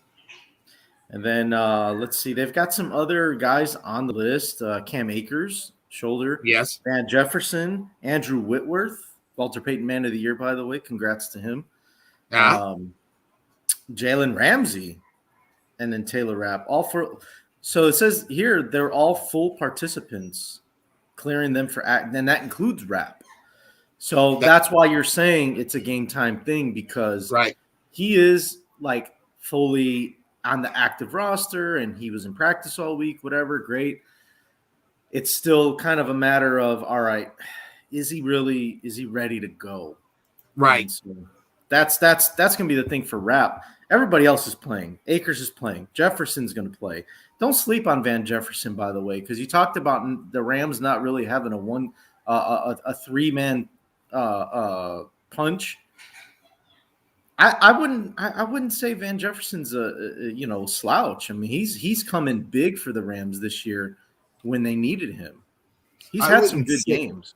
Yeah, you just said it. He's had some good games. The consistency of him is what I'm worried about. But because his number doesn't always get called, Sonny. But when it does get called, he steps up. And I think you're right. I think that could be a way that you look at this game. I think he could be a part of this game, probably more so. Thinking about his production through the season. And the Rams are really good at this. Obviously, the head coach there is kind of a mastermind at throwing things at you that you're not expecting. And the whole thing with what's going on as far as getting something that other team might not expect. And that's what you get with him. And I think, by the way, and I didn't have time to put this on the regular thing. You're looking. Are you in the room? Are you in the room with? Are you in the room with that No, there? Yeah, the boss is in the other room watching on that TV. Got it. But and that's what 80. You said 84 inches. 85. 85 inches. Yes, God, I guess, if you're going to do it, you're going to do it. And right before the Super Bowl, why not, right? I mean, yeah, geez. plus I went ahead and I have a Bose soundbar. Ooh. Went ahead and connected that to the TV as well. That costs you a pretty penny too, because that soundbar is not cheap. Yeah, and I've had that soundbar, so I didn't go out and buy that just for the game. It's I've had it. It's just been in the bedroom. Really don't use it that much. So I'm like, I'm going to bring it downstairs for the game. For the game, exactly. I mean, you're not. If you had Bose and you were not watching the game with the Bose, you need to get drug tested. I know. Oh my God. Completely missing it. Anyway, but I'm going to today though. So Cincinnati Bengals, kind of the injuries when you look at it, pretty healthy in reality. I mean, kind of, Stanley Morgan, I think is, the special teams guy. I think they'll, depending on that situation and how that will work, if he's going to play, I think they miss Stanley Morgan, in the kickoff returns and things, that punt returns and things like that. Special teams, I think if Stanley Morgan don't play, I think they'll miss him more there in reality on what he's capable of doing. So I look at that. And who's the other guy?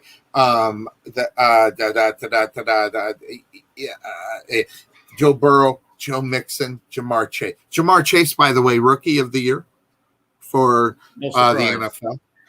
No surprise. No surprise. No, not at all. Offensive player, and he's still. I don't. Who got the offensive player of the year? Do you know? Yes, I know, Sonny. Of course, that's why I'm your co-host. Yes, I mean, I was busy yesterday. I was visiting with Cuervo, with Obi. So who won the offensive player of the year? Yeah, so the award show was Thursday night. I was in a 5-hour layover in my hometown.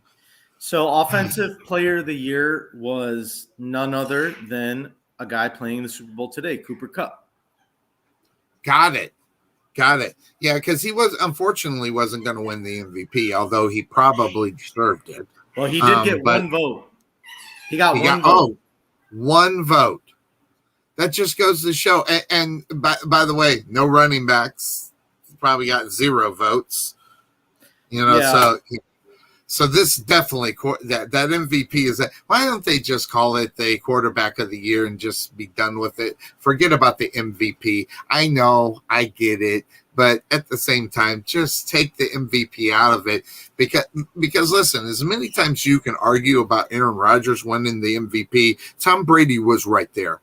Tom Brady was right there and should have, would have won that award. But again, we probably would have never heard the end. If Tom Brady won that award, we probably would have never heard the end of it. All the Tom Brady bias and all this other nonsense would come out of the woodwork big time. Yeah, for him to go out on top, as the MVP, for him to retire as the MVP of the league. Oh yeah, I mean, we would have. Yeah, definitely. Like even you to a certain extent are a Tom Brady hater. In reality, I'm also a realist, though. Are you glad to see Tom Brady finally, I guess, officially hang it up? Are you glad to see that, or would you like to see another year or maybe 2 of Tom Brady? No, I think I'm more glad that he's retired, just because let's see what else is out there, as far him. I'm actually Who's the next glad superstar. I'm actually glad we have a Super Bowl, no Tom Brady, no Patrick Mahomes, and I agree respectfully, because I want to see. What makes the Super Bowl this year really awesome and exciting is that no matter who wins, someone's going to win their first ring. Yes. And we're going to get to see that raw, pure emotion of one of those guys winning their first ring at quarterback. Mm-hmm. And we haven't, I mean, yeah, we saw it a couple years ago with Mahomes.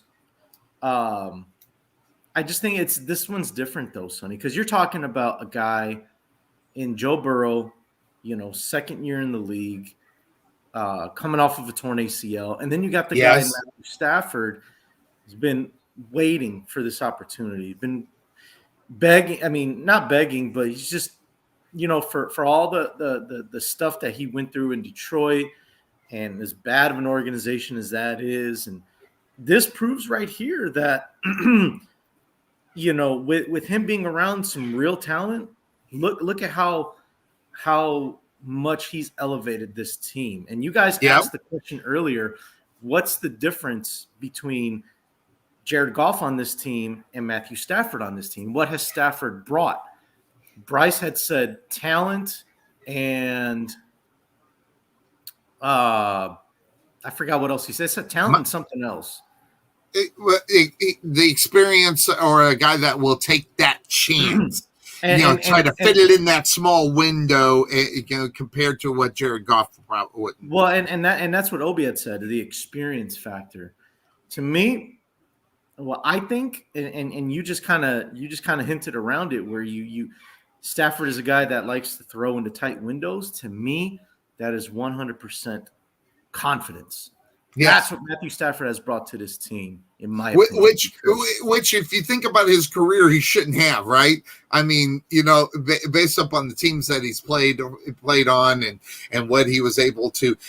And the funny thing is I was hearing stupid talk, and I say stupid talk in this way, is that if he wins the Super Bowl, why would anybody question Matthew Stafford making the Hall of Fame after Calvin Johnson gets in.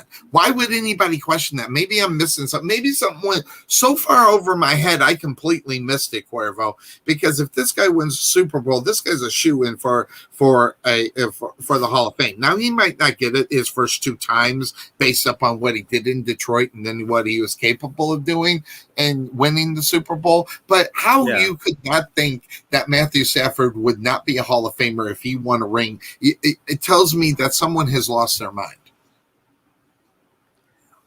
It's a hard argument, Sonny, because he's got the ring, and that's obviously that pulls a lot of weight on your resume for Hall of Fame quarterback. Yes.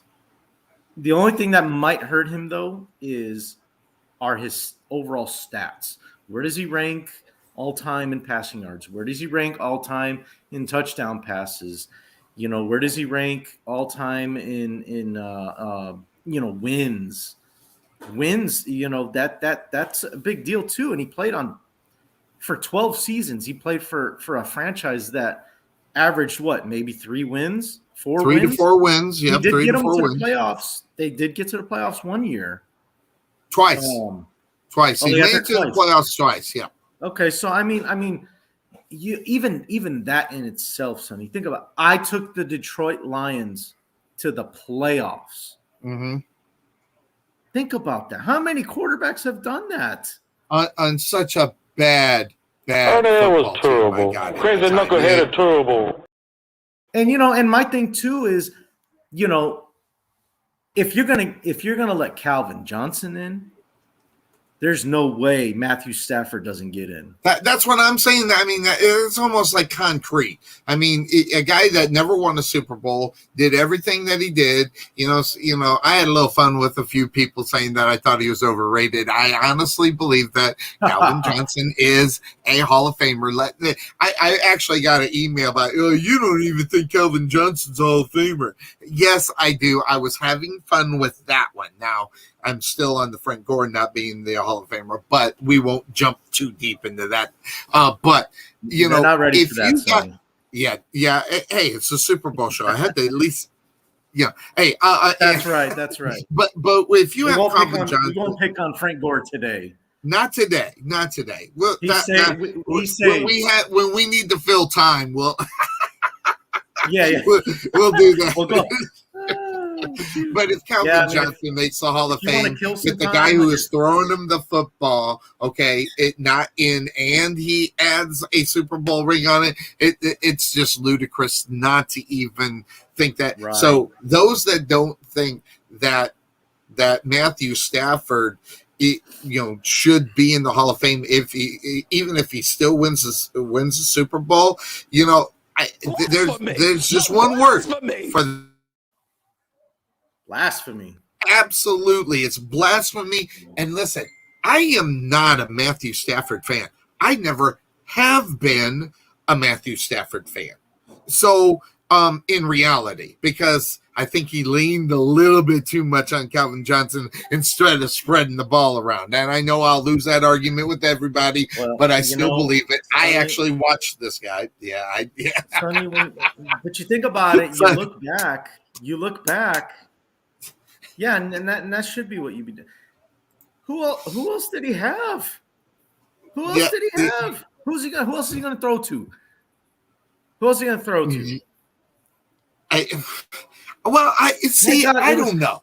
Okay, it was Calvin, right? Their wide receiving core. Calvin Johnson's way up here, and then you got Nate Burleson, which I like Nate Burleson because he's a great NFL Network dude.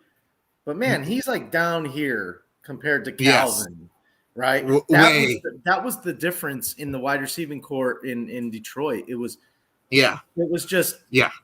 was such a huge gap in talent between the number 1 and number 2. They didn't even have a step up number 1, Sonny, or step up 2. Step up number 2. Step up number 2. Yes. They didn't have anything after Calvin.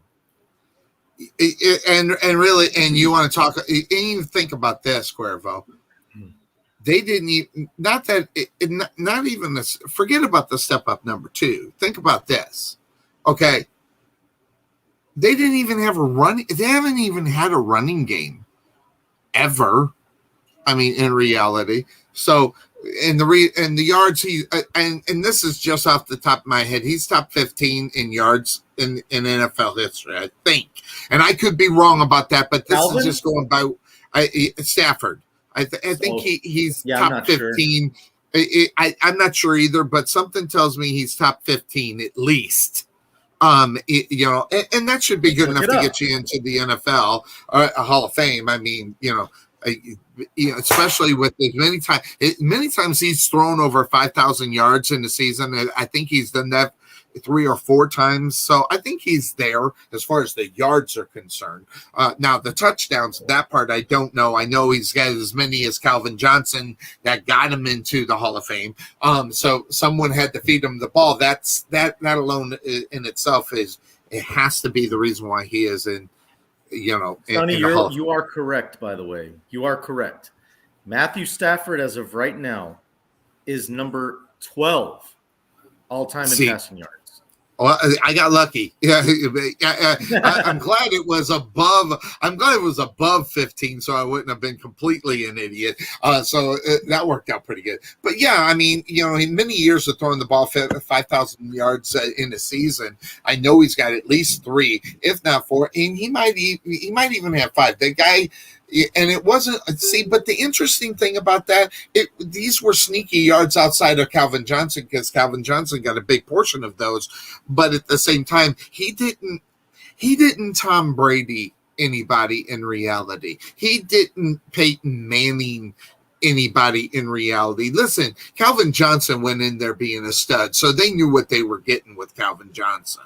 So that alone tells you he just was not able, based upon the offense that he was running, based upon, by the way, how many offensive coordinators did this dude have over the time that he was in Detroit too? I mean, so you there's so many intangibles that you have to give the guy the consideration of putting him in the Hall of Fame, even though he was a Lion, but you'll see him come back. That's an interesting question too. Would he sign the 1-day contract to go in the NFL Hall of Fame as a Detroit Lion, or will he stay in there being as far as a Ram? Interesting. Good question.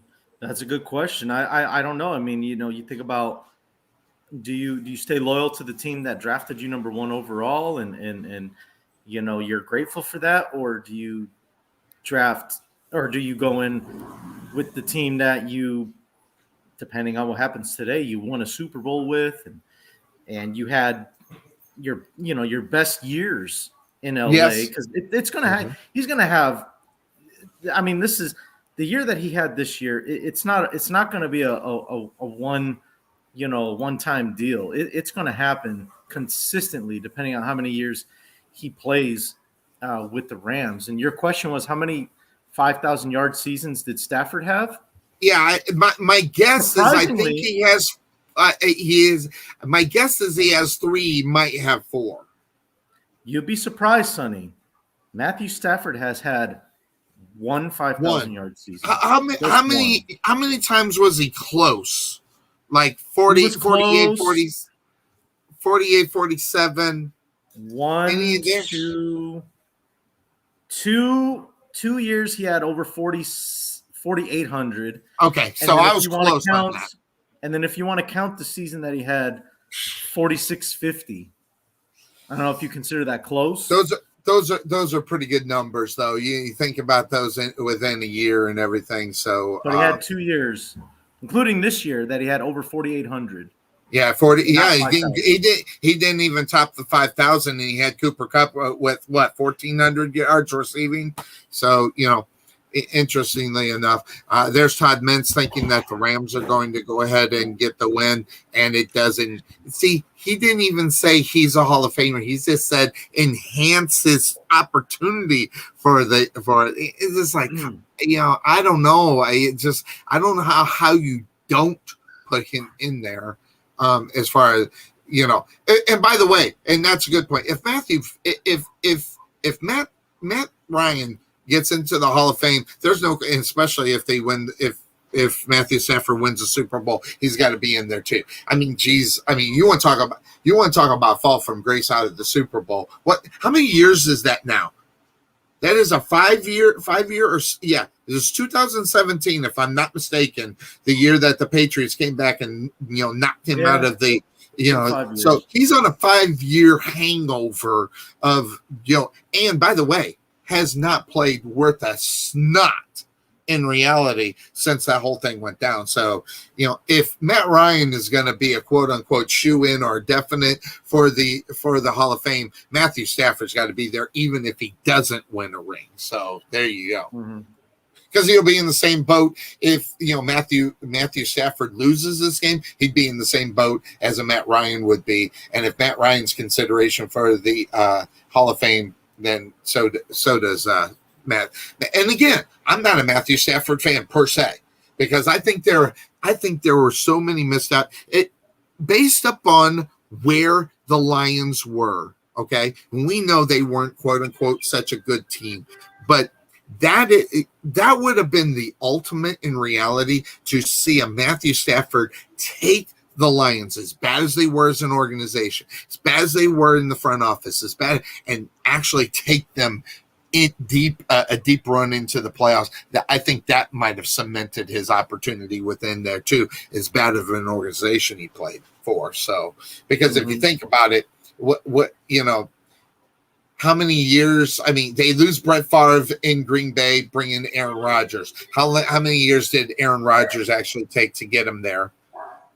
So not long. Not long. It didn't take him that long. And then just thinking about the greats when they, when Drew Brees went from San Diego, because he was actually, did he play for? I know he was drafted by them, but did he play? I think he played a year or two before he went over to the Saints. He played. Actually, like 3 years. 3 years. It could be 3. Yeah. And by the way, that was a wonder they didn't go as deep as they did in the playoffs. But you see these guys that take the franchise and put it on their shoulder and start elevating the franchise, even based upon how bad that front office might have been. But really, if you think about it, the Saints, they didn't really have a bad front office, GM. I mean, obviously the Patriots and even to a certain extent, the GM in Tampa Bay this past 2 years being Tom Brady. I just said it, Tom Brady GM, because pretty much he got what he wanted. So lifting an organization that might be bad or have the reputation of not being good, I think that would have probably also pushed him over if they could have made a really good deep run into, or maybe made the NFC Championship game, maybe. So yeah. All right, I'm on this website, Cuervo, and I'm looking at this, and you'll appreciate this, being the gambler that you are. Okay. I'm looking at the lines on all the sexy bets. I call them sexy bets, but passing yards, as far as who's going to have the more passing yards. The over-under is 279 and a half yards. So over 280 in this. I don't know how, if you're a betting man, that you don't put money on the over on the 279 in this game. I don't know. I'm really rich. I make great bets. But I don't know how you wouldn't put an over on those passing yards at almost 280 yards. No, I agree. I think somebody's going to have 300, if not both. If not both. Exactly, if not both. I think you should get a bonus if you pick both of them going over and they both go. So you should get the bonus up on that. Touchdown pass, passing touchdowns. The over-under is 1.5, Cuervo. So combined? Each quarterback. I'm looking at this line. It says passing touchdowns. Rams versus Cincinnati. The over-under for passing touchdowns is 1.5. Now, and it's that way across. I'm looking at DraftKings, Caesar Sportsbook, FanDuel, BetMGM, They say 1.5. I'm sorry. I'm all over the over on. Yeah, no kidding, right? I didn't even think about that. I should have did only 1.5, and it's my computer's running slower because I'm on a Chromebook and I'm not direct to the internet. I'm wireless, so I did push, and so we might get if we're talking and we get a Bryce what, it's because of the slow, because I did push the button. So I don't know how long it's going to take for it to get That's there. It. There it is. Bryce, you're late to the show. Passing attempts. This one's an interesting number, and it's pretty much across 36.5 passing attempts. That's for either quarterback. Oh, I see. I think I know what I understand now. It's just it could go either way. Either quarterback for passing touchdowns, Matthew Stafford and Joe Burrow. The number's 1.5. They're probably gonna have like 2 or 3 apiece. At least 2. So I think I'm on the over on the but passing attempts, I think is a good number to think about. 36.5.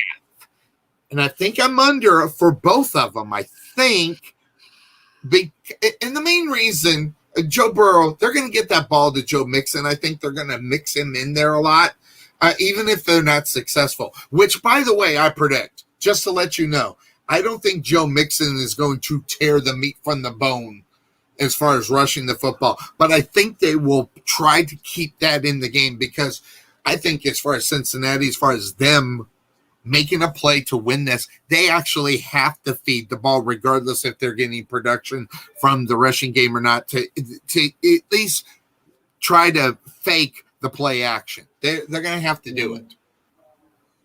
Yeah, and now it's just going to be interesting to see like how the pace of this game is going to go. Is it going to be a ground and pound and we're gonna milk the clock, or is it going to be a shootout? Yes. I really, and I think it just all depends on whoever's got the ball first. They're going to set the tone. Absolutely, I think you're right. Now, so passing attempts, 36.5. I think I'm going the under on this one. I don't know. What do you think about that? Or do you think they'll have for both of them? Sonny. I think I'd go under as well. I think somebody will have right at 36. Yeah, 33. That would have been my guess. That would have been a hard bet at 33. Figuring out what. I wouldn't bet it. I'd stay away because it's Vegas is saying 24 of 36 or 24.5 of 36.5. So that means pass completions over under is 24.5 for pass completions per quarterback. And I think one of them will go over, and I think the other one won't. I think Joe Burrow goes over, and I think Matthew Stafford goes under. What do you think? And that's for what you said, completions? Pass completions are at 24.5.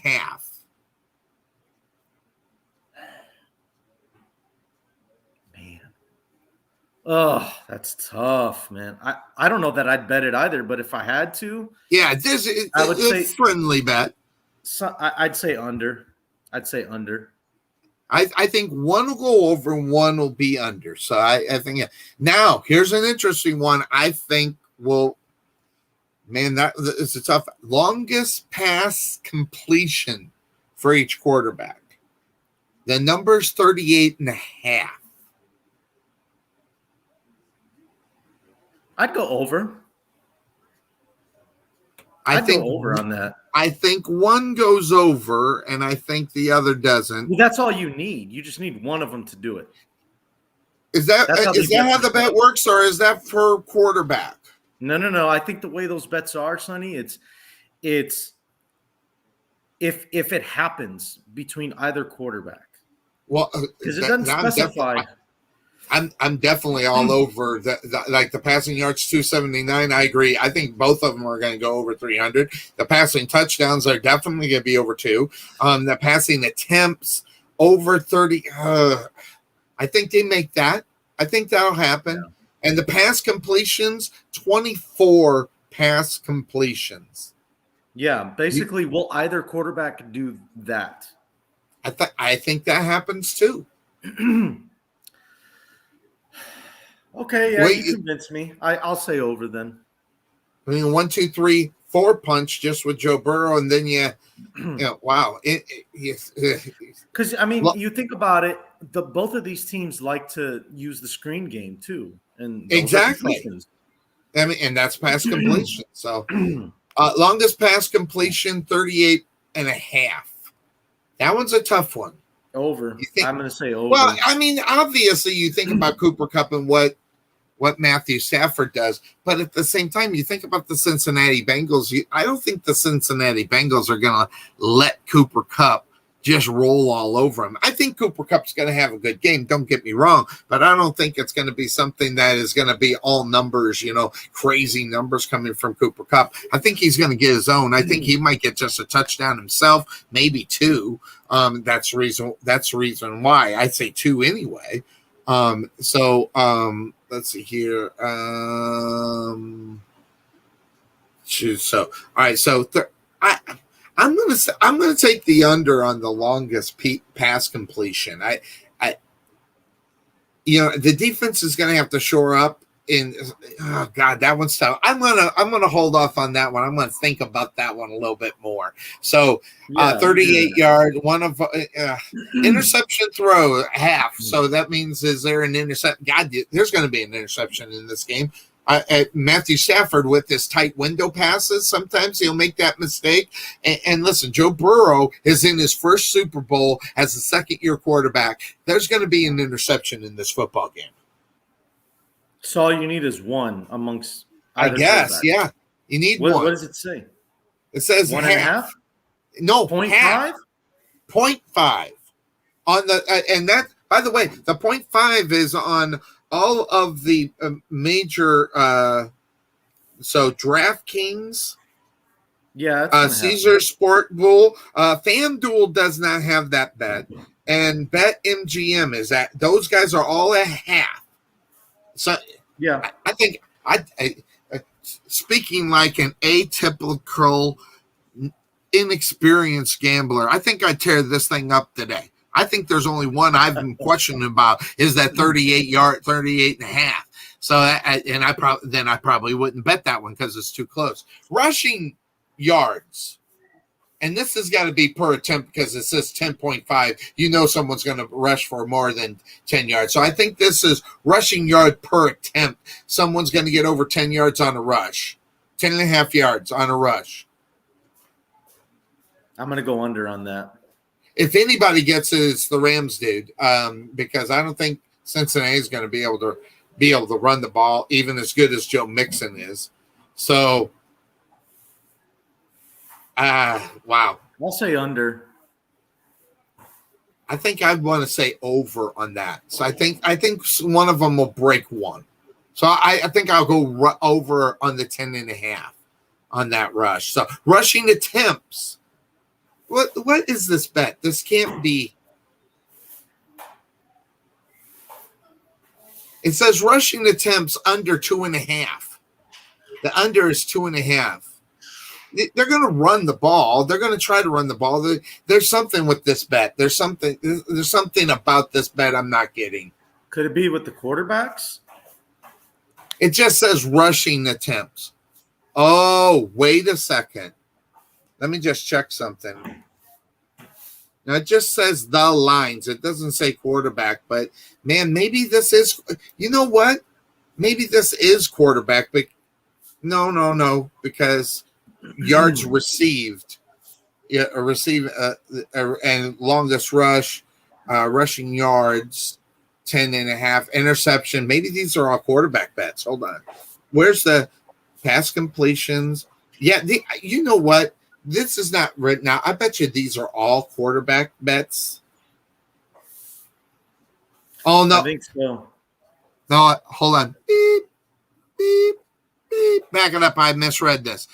These bets we were talking about were just Joe Burrow. Oh. So the passing yards 279.5 for just Joe Burrow. Over. Over. I think over. Passing touchdowns, 1.5. Yes. Mm-hmm. Passing attempts, 36. I take the under in that. Yes. Mm-hmm. Pass completions, 24.5. I think I'm going to go the under on that. Mm-hmm. I agree. I think I'm on the under. All right. So Joe Burrow interceptions thrown. I think he throws an interception. He's a rook. Well, basically a rook. Yeah. But second year quarterback in the Super Bowl, nervous as hell. He's going to throw an interception. Rushing yards, 10.5. I think that's under. You think he'll get over 10 yards in the game? Rushing yes. Rushing the football? I think he'll scramble a couple times. That's what I think. I think he'll scramble. All right, so rushing attempts. How many times will he rush it? 2.5 as the over and under. I think he rushes more than 3 yards because, like you said, I think he's going to scramble, and then he's going to decide to tuck it and run. So I think I'd go over on that. Okay, yeah, I think I agree with that. Longest rush, 8.5. I'm going to go the under, I think. Longest rush, 8.5? For Joe Burrow. Ooh, that's tough. Well, when he does scramble, Sonny, he does get about 8 to 10 yards. So. Sometimes. That's a tough one. Yeah, it's tough. I'll gamble on that. I'll take a flyer on that. I'll say over. And passing and rushing. So rushing and passing, 292. Yes, over. Because I think he's going to throw for 300. I do. I think he's going to throw for 300. Okay. So, all right. Now, let me put in Matthew Stafford. This should be interesting. For Matthew Stafford, the lines for Matthew Stafford. Is it clocking? Enter.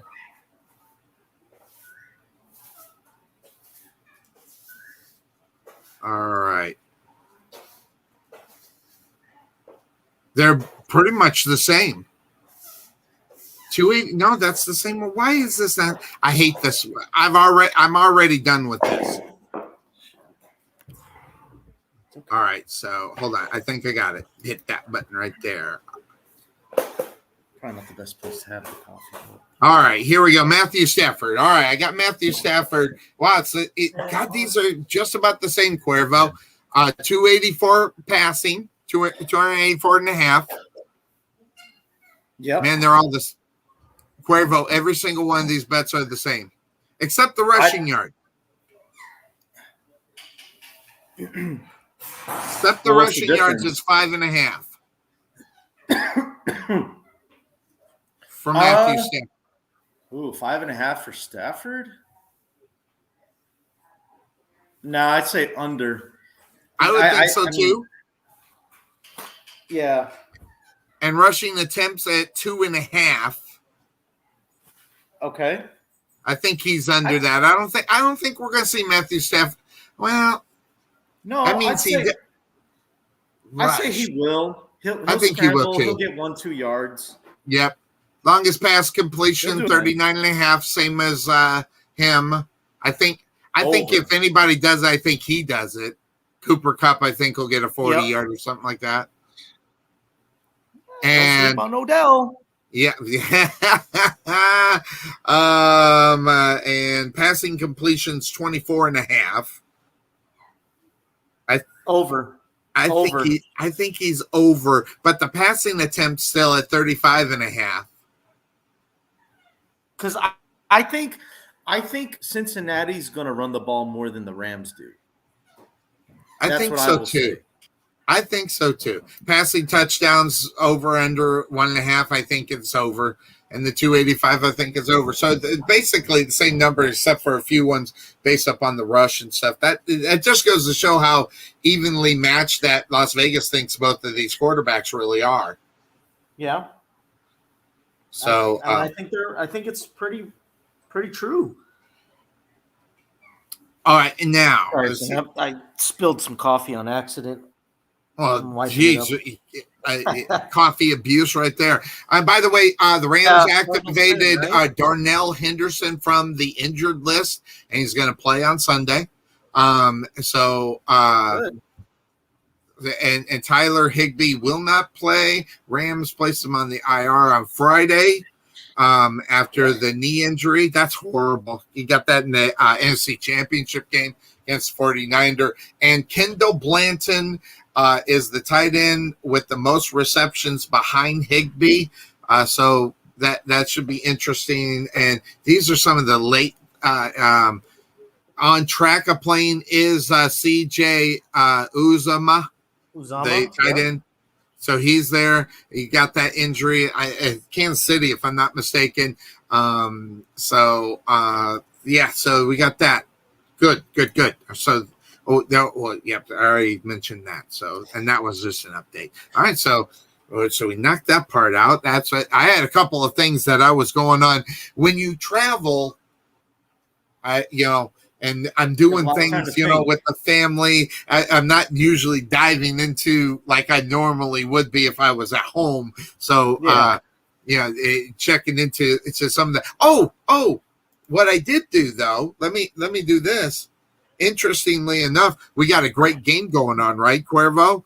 So, but what we have as far as the game is concerned at halftime. Yes.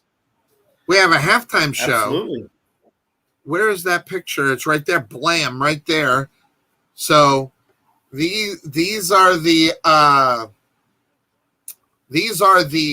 entertainment at halftime. Now, Cuervo, I'm just going to be honest. I don't like any of these guys, so I'm not going to watch it. Are you going to watch this? Absolutely. Well, you got an 85-inch, 84. How many? 85. 85-inch TV. So it's almost like you're at the concert if they do the camera work right. Yeah. So now you're new school. Do you like any of these guys? I only know who Snoop Dogg and what's his nose is. The one right in the middle. Dr. Dre. Dre. I don't know who the girl necessarily is, and the other two on the right are. You do, Sonny. You just don't recognize her. If I said the name, is that Beyonce? No. Oh no. If I said the name Mary J. Blige, you would be like, "Oh, that's her." I know her. I know who. Yep. So she's in it. Yeah, that's her. That's Mary J. Blige. Interesting. And then. So who's the two on the right? So two on the right. I'm surprised. Again, I just can't see it very well because I got a smaller screen. The one in the far right, you may not know because he's a newer musician, but that's Eminem right next to Dr. Dre. Can't. I really can't see that. I know who he is. I like three. I like three of his songs. He looks different because he's got the beard and I think his hair. Yeah, he looks a little tougher. He looks a little tougher. He dyed his hair a little darker. Yeah, he don't look like that atypical skinny white boy, I guess. Is. So and then the guy on the far right, his name is Kendrick Lamar. He's from LA. I don't know who he is at all. So Snoop Dogg is on. Snoop Dogg is on the left. I do recognize him. Yeah, I mean you can see him from a mile away, but so I see that's funny. See him from a mile away. I think that's pretty funny.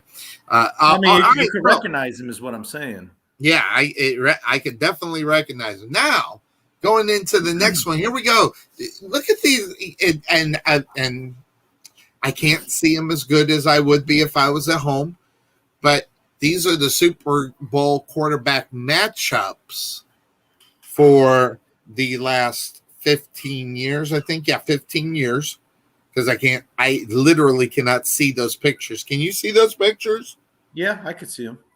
Some big names when I was able to see them, some big name matchups, as far as what the NFL was putting together and teams that actually made it to the big dance. So and I think we get that same matchup. I mean, this is the, you know what, Cuervo, you're right. This is the matchup that you want to see outside of if you are not going to get a Patrick Mahomes, which, let's be honest, everybody thought that that's who was going to be in the Super Bowl. So so I like the fact he's not there. And on the other side, whether it's Tom Brady not being there, that is huge too. So it's nice to see two new quarterbacks with the opportunity to do what they're doing. But the big story, I think, outside of Super Bowl stuff is that, and we've talked about it, is that Eric Bieniemy passed over for yet 2 years in a row, not getting the head coaching job. So that's the wife. The wife says she's there just for the. I don't know. Are they going to be good? I have no clue. I'm definitely not sure for halftime. So I think there's potential. Yeah, but so we'll watch with it. But Eric Bieniemy getting overlooked yet again. And I'll get our faces back up. Overlooked yet again as far as the head coaching job. He gets overlooked again, Cuervo. So good, bad, or indifferent. Was there really a job out there that you think that he would have been good for? Yeah, I think either. I think Houston or New Orleans was probably a good job for him as the head coach. Yeah. Yeah, Lovey. Here's what's crazy. Your boy Lovey grabbed up Houston. He sure did. Got it. He's looking so dapper with that gray beard. He just looks so dapper. Yeah, I mean, yeah, I'm happy for Lovey. I really am. And I feel like I speak for 99% of Bears fans when I say that we still have a lot of love for him. Yes. Bears fan, we don't forget what he did for that team. Yep. Got them to the Super Bowl, had them in contention, year in, year out. I mean, the Bears were very feared, especially defensively. Oh, definitely. When Lovey was the head coach. So, oh, that's right. My wife, my wife she's actually a big Eminem fan. And which every time I say that, it just shocks me because knowing my wife who she is, it's kind of weird. From Michigan? No, she's not. She's from Kansas, actually. So Kansas. Yeah, okay. Yeah. She's a Jayhawk, and so every opportunity she gets the opportunity to dig it in on basketball, she does. Rock chalk, huh? It is what it is, right? So, but yeah, that is I think about when you get to this game and where you are in your career, and then I see some of the things that have ended up happening as far as coaches are concerned, where Eric Bieniemy, really, I don't know if he's overlooked. I don't know. See, and this will get to why a team won't grasp onto what Eric Bieniemy does. We've kind of alluded to it a little bit before the controversy of what happened with Brian Flores bringing stuff to the forefront regarding African Americans not getting the opportunity to be head coaches in the NFL. We alluded to this, last year and the year before about what we thought about Eric Bieniemy. Is he qualified to be a head coach? I mean, there are some. Should he have been in consideration more so than Lovie Smith based upon age and how teams are going to that younger head coach thing more so than Lovey's 63, 64? Something like that. Yeah, he's pushing 60. He's in his 60s. And then you have an Eric Bieniemy in his late 30s, as keeping with the trend on where NFL head coaches are going. They're going younger. They're in between 35 and 45 years old now, based upon the new type of game that we're getting from the NFL.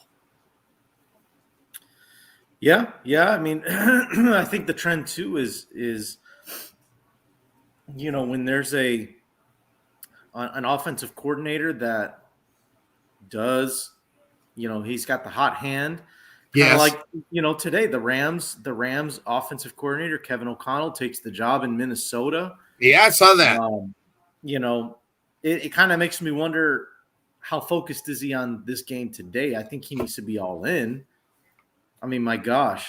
I was listening to, and I don't listen to a lot of majors, and I can't give the guy credit for saying it, so I don't know who it was, but I agreed with it because I've been listening to a lot of the majors going into this game, and whoever said it said that they should not be allowed to hire a head coach after the Super Bowl. So the guys that are actually in consideration for head coaching jobs that might be in the big game, like any of the coaches for the Rams or the Bengals going into this game, can get a real shot at actually taking care of their business out on the football field and then getting the opportunity to actually apply for that job, within, after the game is concerned. So someone was recommending that no hires for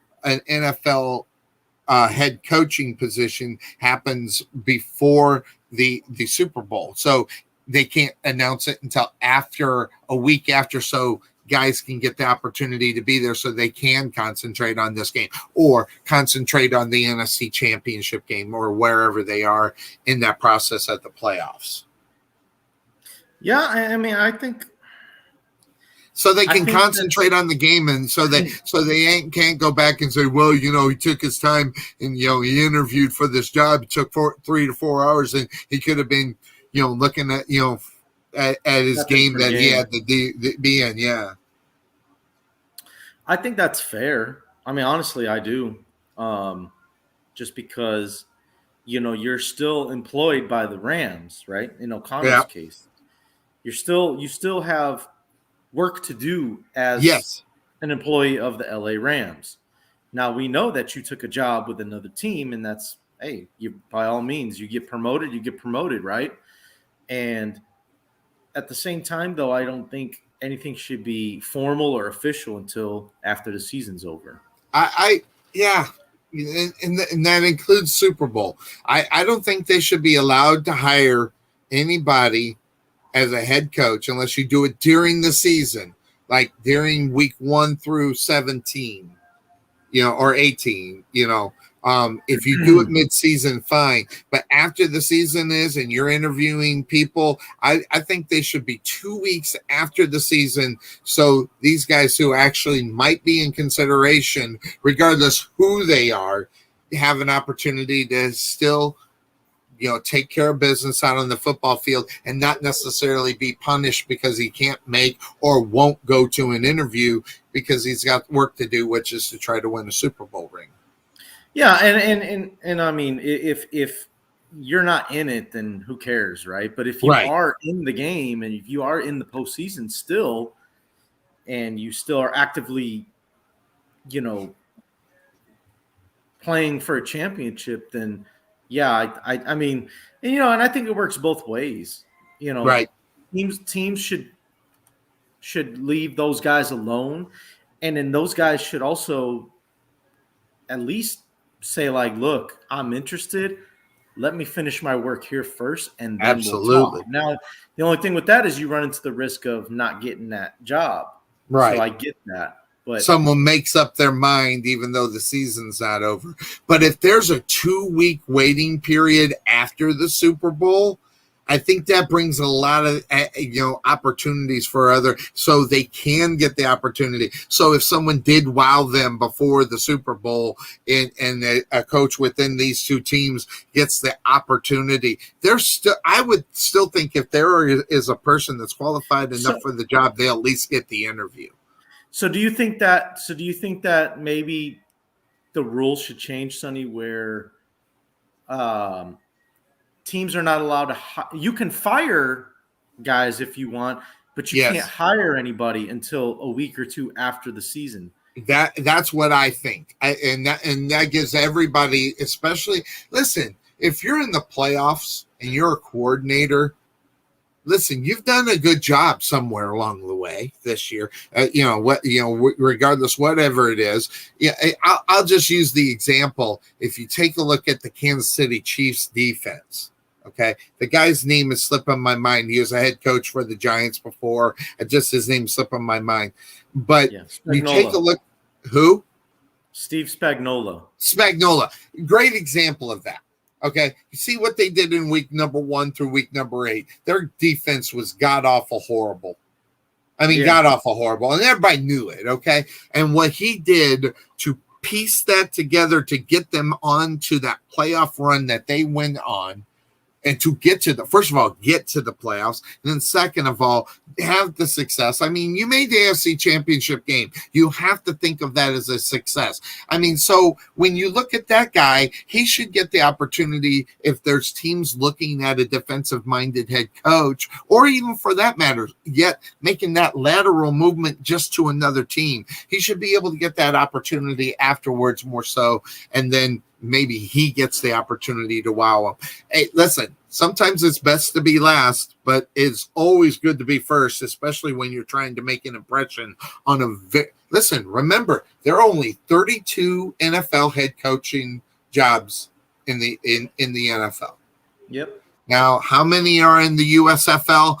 See, there's some opportunity for guys that want to be a head coach that can show that they can do it. I don't think we'll hear, let's just say, that the USFL is successful. I don't think we're going to see any head coaches make the leap from the USFL to an NFL team head coach. Might be some good coordinator jumping going on there. I think that could happen, based upon it. But I don't think we'll see that. So full opportunity for a guy to be able to do that. Because if you're not thinking about Steve Spagnuolo as at least a defensive coordinator, you're crazy.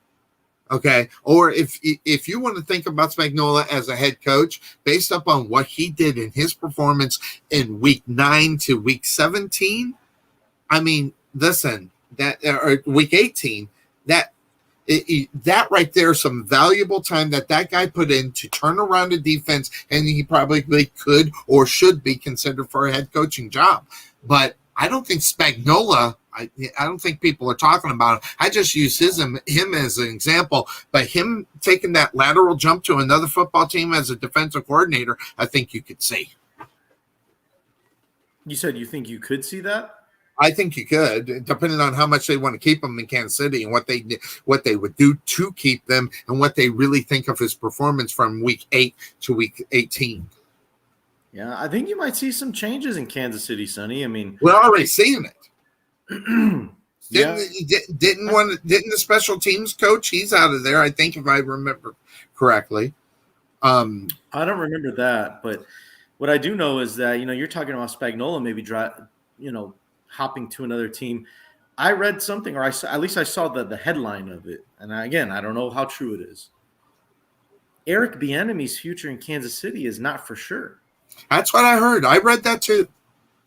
Why? I don't know. Why? Listen, they're one game away from the Super Bowl. That wasn't Bieniemy's fault, by the way. Am I wrong? Do you think part of the reason why they didn't win that game is because of Bieniemy decisions?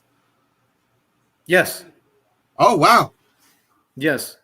It goes back to what I've been saying since last year. Now that you're saying what you're saying, now I know where you're going. How does Patrick Mahomes come out of halftime and all of a sudden the offense can't do anything? Was it more that Cincinnati made the right adjustments, and they did. Obviously they did. Obviously. What did Kansas City do to counter their adjustments, though? Yes. Yep. I'm telling you, Sonny, Bieniemy does not know how to adjust in game. That's my opinion. I don't know that for fact. I don't know that, Just based on the Cuervo eye test. Yeah, because you know what? I watched the damn game. Exactly. That's right. Thank you, Randy. What I see is defense is just to what Kansas City's doing, and Kansas City's too stubborn to try and mix with their thing. They try to do the same things over and over. And it doesn't work. And when it doesn't work, the definition of insanity. So that's just my feeling. That's my opinion. That's what I see. I think that's what I see. And that's why Eric Bieniemy is, I don't want to hear about he's not a very good interview. Like, spare me with that nonsense. Like, who cares? Is the guy smart? Can you make your team better?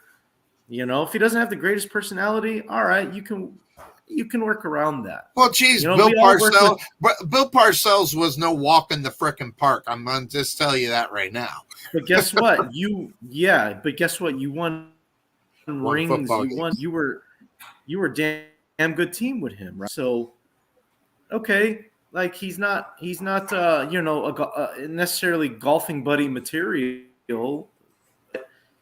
Is he going to make your team better? That's the more important question. Who cares about how the interview went? So, drives me nuts. I don't know. Spare me with that stuff. I just think that teams have realized that, okay. I mean, I'll give you a prime example, Sonny. Okay. The Chicago Bears. Yes. We hire Ryan Poles. Yes. That is our new general manager. Where did he come from? Came from Kansas City. And everybody is like, oh, okay, well, let's connect the dots here. I bet you he's going to try and sneak Bieniemy in as the head coach. Guess what? Didn't get an interview in Chicago. Nah. That's telling too, by the way. Is that telling or not? Right? Yeah, I think it is. I think it is. I think you're right. I think it is because I'm not saying that Poles doesn't like Eric Bieniemy or that they didn't get along in Kansas City. He just knows who he is already. He didn't need to see. And the funny thing, he didn't need to even interview him. He knew who he was. So, and what that was just a statement is what you are, I don't want. Is what that was. I mean, because listen, if there was a love affair there, he'd have a freaking interview with Chicago. Sure. If there was some real, but what he said is, I seen what you got. The Bears don't need that because we need it. Almost comes to the point where he's saying you're not good enough to lead this team. Is what that's saying because the dude didn't even get an interview. I never really thought about that fact that Bieniemy not even get an interview, how much of a volume that states on what kind of coach he might be and what a guy who sat there, how many years he sat there and watched him and he doesn't even get an interview. Damn. Yeah, I'm telling you, as soon as the Bears hired Ryan Poles, in Chicago, everybody in Chicago was like, Bieniemy's going to at least get an interview. He's going to get looked at in Chicago. And I was like, for the love of please, no. And then 2 days later, he hires Eberflus from Indianapolis. Now, with that being said, Eberflus, yes, this goes back to what we're talking about. Half of those coordinators on the defensive side from Indianapolis are now in Chicago. Yes. Interestingly enough. And why is that, Cuervo? Because we talked about Indianapolis last year. Were they for real or were they not? We talked about that. And this year, I think they kind of proved they got the personnel they needed. And guess what? They ended up being a pretty good defense even this year as well. So now the puzzles for at least for the Chicago Bears are concerned based upon those is what they are going to do in order to build that defense. Did they fire the actual coordinator for the defensive side and made that decision yet? I know they got some defensive coaches there, but had they actually hired a defensive coordinator there yet? Yes, he came from. Who is he that? Came from Indianapolis. What's his name? His name is Alan Williams. I think it's Alan Williams is his name. He was the linebackers coach in Indianapolis, and Eberflus brought him over and promoted him to defensive coordinator. Wow. So Eberhurst did that more so than the GM. That's interesting. Oh yeah. Head coach, he's running the show, and I like it. I like what I'm seeing so far. There's proper delegation going on now in Chicago. Yes. The correct way, not the nonsense we saw in the past. So well, that nonsense has been going on for 30, 40 years. Even when they were having the Super Bowl runs, that nonsense, they just got lucky they had the talent in order to put it together. So even to the year they won the Super Bowl, I mean, come on, no bitch slapped Jim McMahon, but who was Jim McMahon? I mean, that guy wasn't a good quarterback. I mean, come on. If you really look at it, you don't think the punky QB is first of all a Hall of Famer or anything really to write home about. That was a classic game manager to get the job done and let the defense do the work. And that's all that ended. It just happened to work out that he was kind of cool and people liked him kind of cool. Very cool. So, very cool. Very cool. Very cool. But interesting. Now, one final subject before we get to your pick, your actual pick, because you still haven't exposed that yet, so we won't do that. Brian Flores. Okay, I'm gonna put this up because he did this, by the way. Brian Flores throws a monkey wrench at the NFL. Obviously has brought the issue of the African-American head coach and or front office and or prominent coordinator jobs such as offensive and defensive to the forefront. Okay. This guy brings this. Okay. And forgive me if you told me because I don't remember it off the top of my head, and you'll probably say something that will trigger if you said it and I'll remember it. But what is going on in the NFL is forget about the coaching aspect of the Brian Flores lawsuit. It's the Pandora's box that I think was opened in reality.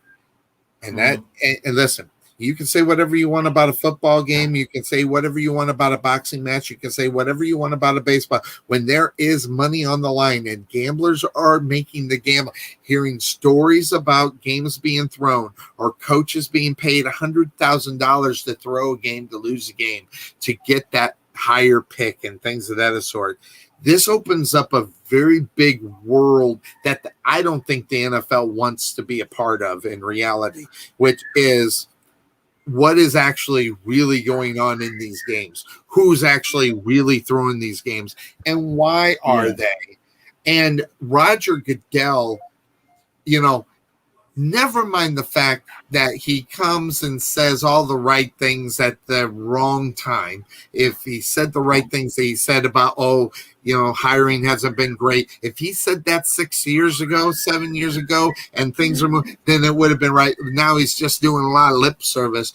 But the gambling aspect of this is going to completely overshadow all this other stuff, I think, in reality, when we get down to the brass knucks of it. Because I don't think there's not a lot of investigation going on because the season is going on. In this offseason, this gambling thing, I think, could be a huge story that is going to blow up in the NFL's face. Yeah, I mean, it's not going to stop though, Sonny. I mean, as long as it's legal in the United States, people are going to bet on games. Right. Period. It's going to happen.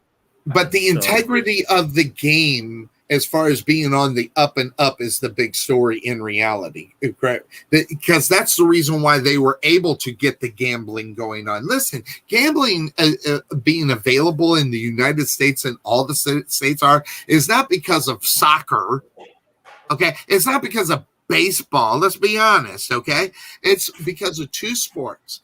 It's the NBA and the NFL. And these games and I won't be able to read this, Cuervo. I'm going to put this up there. This is actually a thing that I picked up as far as what is considered to be on. You need me to read it? Yeah. Could you do it? Because I cannot see it. Read that for me if you would.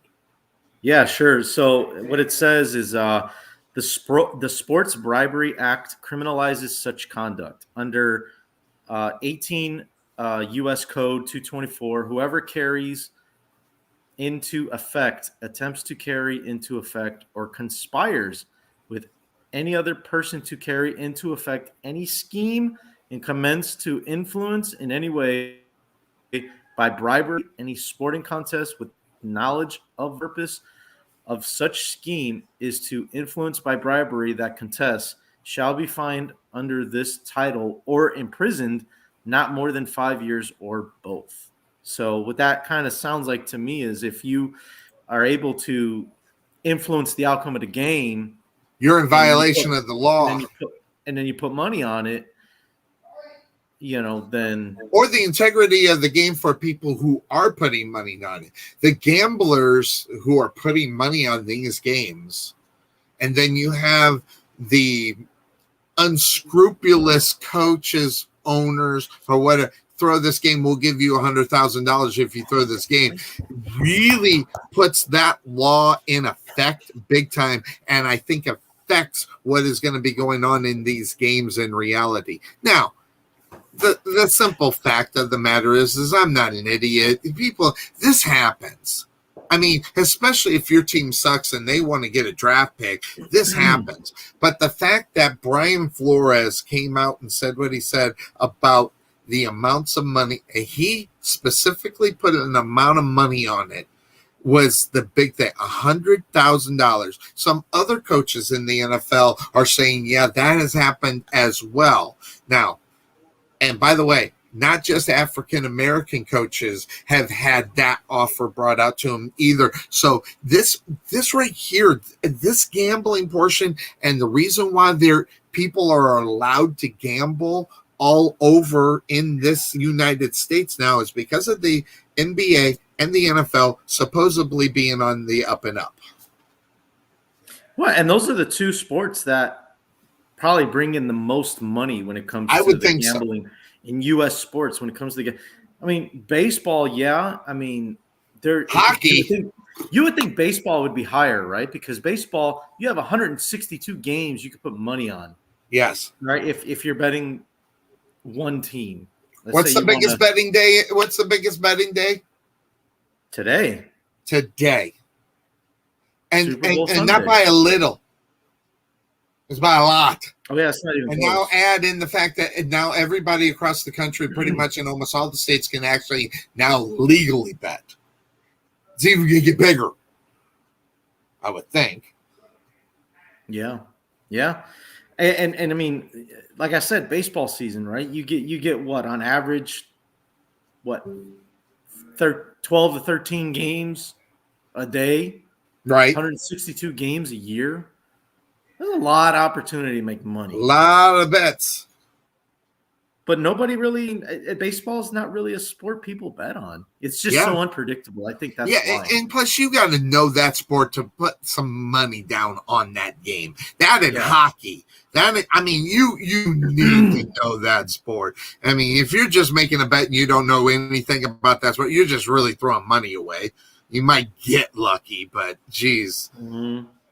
I don't need – it's so much so, Cuervo, I don't know how to bet on a baseball game or a hockey game. I don't even know how. Oh, I mean, it's not that hard, but it's because it's just so unpredictable. Like in baseball, I mean, you could look at a game and say, oh, that team, their ace is pitching today. That ace could get rocked for 5 runs in the first inning. Yeah. And then you're done. Your money's you've gone. Already lost. So yeah, anything can happen every day in the game of baseball, and that's why, me personally, I think I've in my whole life maybe 2 games in baseball I've bet on. I never have because I don't. There's a bet. I don't. It's so much so it got you bet aside. I don't know. I don't. If they have a spread on the game, that's about the only thing I would bet on, and I don't know about betting. But those other side bets, I don't have a freaking clue. Same thing with over under total runs. That's really the best way to do it. That's what I would think. The over under of the total of the game. When it comes to betting on baseball, Sonny, that is, you don't mess with the lines like, oh, the Cubs are favored by 1 run today. Like, no, you don't want to do that. I wouldn't think so. You want to go over under in baseball. And there's some crazy inning bets as well. So it's just like something on a side or something. I just heard this, and I probably heard it in a movie. And I said, that sounded complicated. I'm not interested in that. Over and under makes sense. Spread makes sense. I'm just going to stick with those two. But you don't really get those in baseball and hockey. So you're right. I think so. But as far as I would say over under. That's it. Yeah. But as far as the gambling aspect of this, I think we're going to hear a lot of news in the offseason about gambling. And I think it's going to become to a forefront to where it's something now that Brian Flores has brought to the forefront, and they can't ignore it. And something's going to have to go down. I don't know the answer on how you take care of the team that is so damn bad that they're going to throw a game so they can get a better draft pick. I don't know what you do about it or how you even monitor it. And maybe you're a genius. Do you know how to do that? How to monitor, how you monitor a team throwing games and how you prevent it from happening. Well, and I think that's where, and for the love of God, please do not email Sonny talking about Cuervo's a racist. If I find out that happened, then I'm just gonna tell people they can go screw off, right? But here's my thing. When it comes to this whole Brian Flores, the owner, bribed me to throw games. When it comes to that, and I think what you said about hearing about it in the offseason, I think the only way we hear about it, Sonny, is if concrete proof is presented. Right. Right now, I'm hearing a lot of lip service right now. It's a lot of allegation, and really, I don't know if you want to hear what I got to say about Brian Flores. Just my opinion. We only got 15 minutes, and I told you, Sonny, I can't do overtime today. I can't do overtime. So I'll just say this: if we see concrete proof that Stephen Ross, the owner of the Miami Dolphins, bribed Flores to throw games, then it's going to be a humongous story in the offseason. Even Hugh Jackson, to a certain extent, has been talking about that as well. And supposedly Hugh Jackson has the quote unquote proof for that as well. Well, then you know what? Come out with it. If that's what I'm saying. Why are we talking about this? Why don't you just bring it up? I mean, slap that in front of the commissioner of the NFL. Believe me, you'll get the appointment. And show them. So, right. So all of this lip service is actually making me mad about the whole thing. It makes everybody mad because it's like, don't cry wolf. Right. Or don't make these accusations. And then because if nobody brings proof, Sonny, it's just going to go away. Yeah. If you can't back what you're talking about, it's best to keep your mouth shut, I would think. Yes, exactly. It just made it just made this whole lawsuit more so a serious issue and made it a sexy issue. And I don't like the whole setup on that whole thing. Now, I don't know. Do I believe that the Dolphins offered out Brian Flores $100,000 to throw games? I think I'm there because there's such a bad friggin' organization. Now, do I think Flores took that money? No.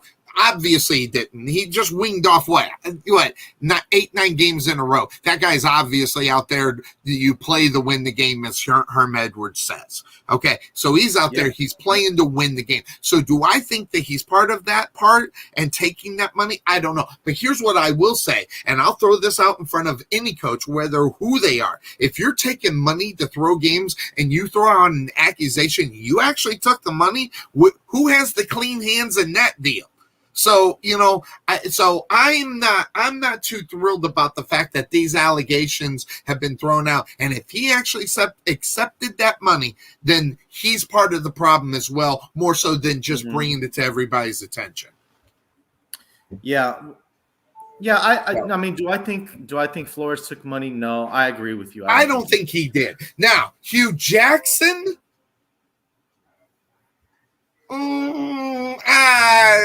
the more and more I hear from him in his yapping, I believe it was offered to him, and I believe he took the money. So I want to know where his integrity is. Now, granted, I don't know if that actually happened based upon his quote unquote proof, but if he took the money, he's just as bad as the damn owner too. So yeah, absolutely. But I just think if you're going to do it, though, if you're going to come out with this proof that you say you have, and this goes for both Jackson and Flores, and some of the few others that are yapping about it. Yeah, and you better do it quick, because if you don't, this story's going to fade away real fast. Absolutely. And believe me, that's what the NFL is hoping. That both these issues get over. That they're going to be the Super Bowl, big game. No one's talking about it. And then we got the draft coming here in a few months, and all the things that overshadow that keep the NFL running like a well-oiled machine in the offseason to keep your mind on football, not gambling on football, not issues of football, but good stuff that pumps it up in a positive way. Yeah, and you got free agency starting March 1st, if I'm not mistaken. Yep. Mm-hmm. So all that stuff. Right. 12 minutes. 12 minutes, Cuervo. It's time for Cuervo to come clean. It is time for Cuervo to enlighten us with his grand knowledge. It is time for the guru of all gurus to pick the Super Bowl. Now, I've already let the cat out of the bag fairly early with my Rams pick. That's because of the defense. I think they sack him 6 times and they won't recover. I'm leaving it on the defensive side of the ball, the defensive line, to win the game for the Rams. That's where I'm putting it on. Watch the 1-2-3 punch coming from Cincinnati to come and win, because that's just the way my picks have worked. However, if I do get the pick right, I win the playoff championship, and I'm going to get me a trophy too. I got Brian Tarvin's floor all set. Going to send it out on Monday for his winning of the picks, and then I could just put mine in my suitcase and take it home. So that being said, who do you have?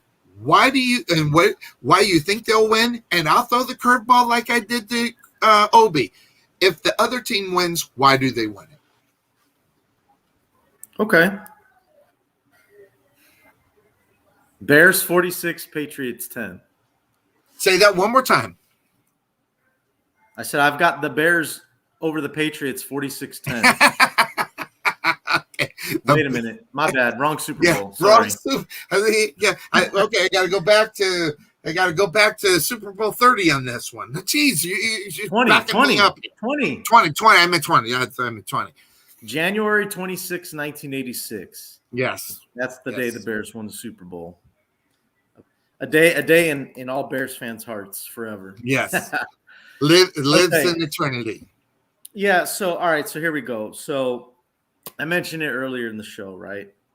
You don't have to overthink this thing. It's actually not that hard to really understand and figure out. What I like about the Rams is that that I think they're stronger up front, right? I think that dead horse has been completely just beaten. We all know that. They got the better offensive line, they got the better defensive line. They've got, the better wide receiving core, arguably, because they got Cooper Kupp. When it comes to Cincinnati, though, what you like is how they can overcome adversity. Really, both of these teams have done it. Yes, they have. Both of these teams, just 2 weeks ago, were double-digit deficits. They came back, they win the game, and here they are, right? For Cincinnati to overcome a game where Burrow gets sacked 9 times and they still find a way to win, that's impressive, Sonny. I mean, how many times have we seen that happen in NFL history, in playoff history? I don't know that it's probably the first time that it's happened. I think you're right. And to top that off, it's like they have a rookie kicker that has kicked them into the championship game and the Super Bowl. Yep. You know, Evan Shooter McPherson. That's what his name is. Shooter now, huh? Shooter McPherson, like in Shooter McGavin and Happy Gilmore. One of the funniest things I've ever seen in my life, by the way. Yeah, The Price is Wrong, Bob, right? Yeah, The Price is Wrong. Bob Barker. Rest in peace, Bob Barker. God, funny. And then you got the Rams, like I said. You know, they were, you know, big lead against Tampa, right? And here comes Tom Brady, and you're like, oh, you opened the door for Brady. Here we go. You messed up. Yep. But then Stafford finds a way. He's like, nah, not today, old timer. Yep.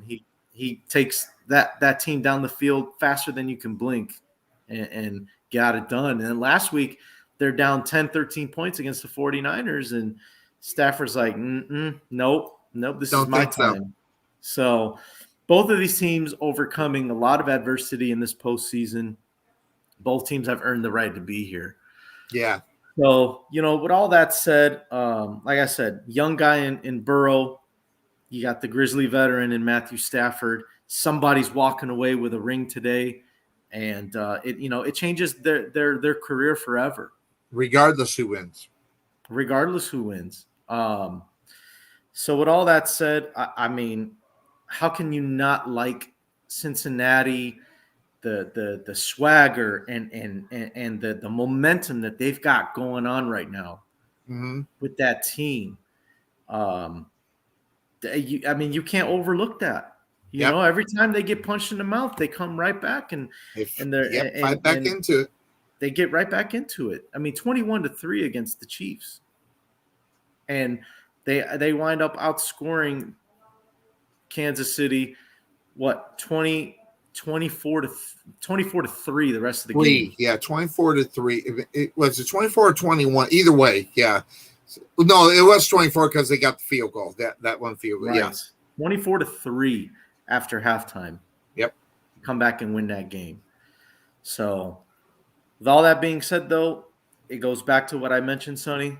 The easy thought. You don't have to overthink it. You don't have to overthink it. It's not that hard. The LA Rams in their stadium. Super. Yeah. There's another one we didn't even talk about. Home field advantage in the Super Bowl.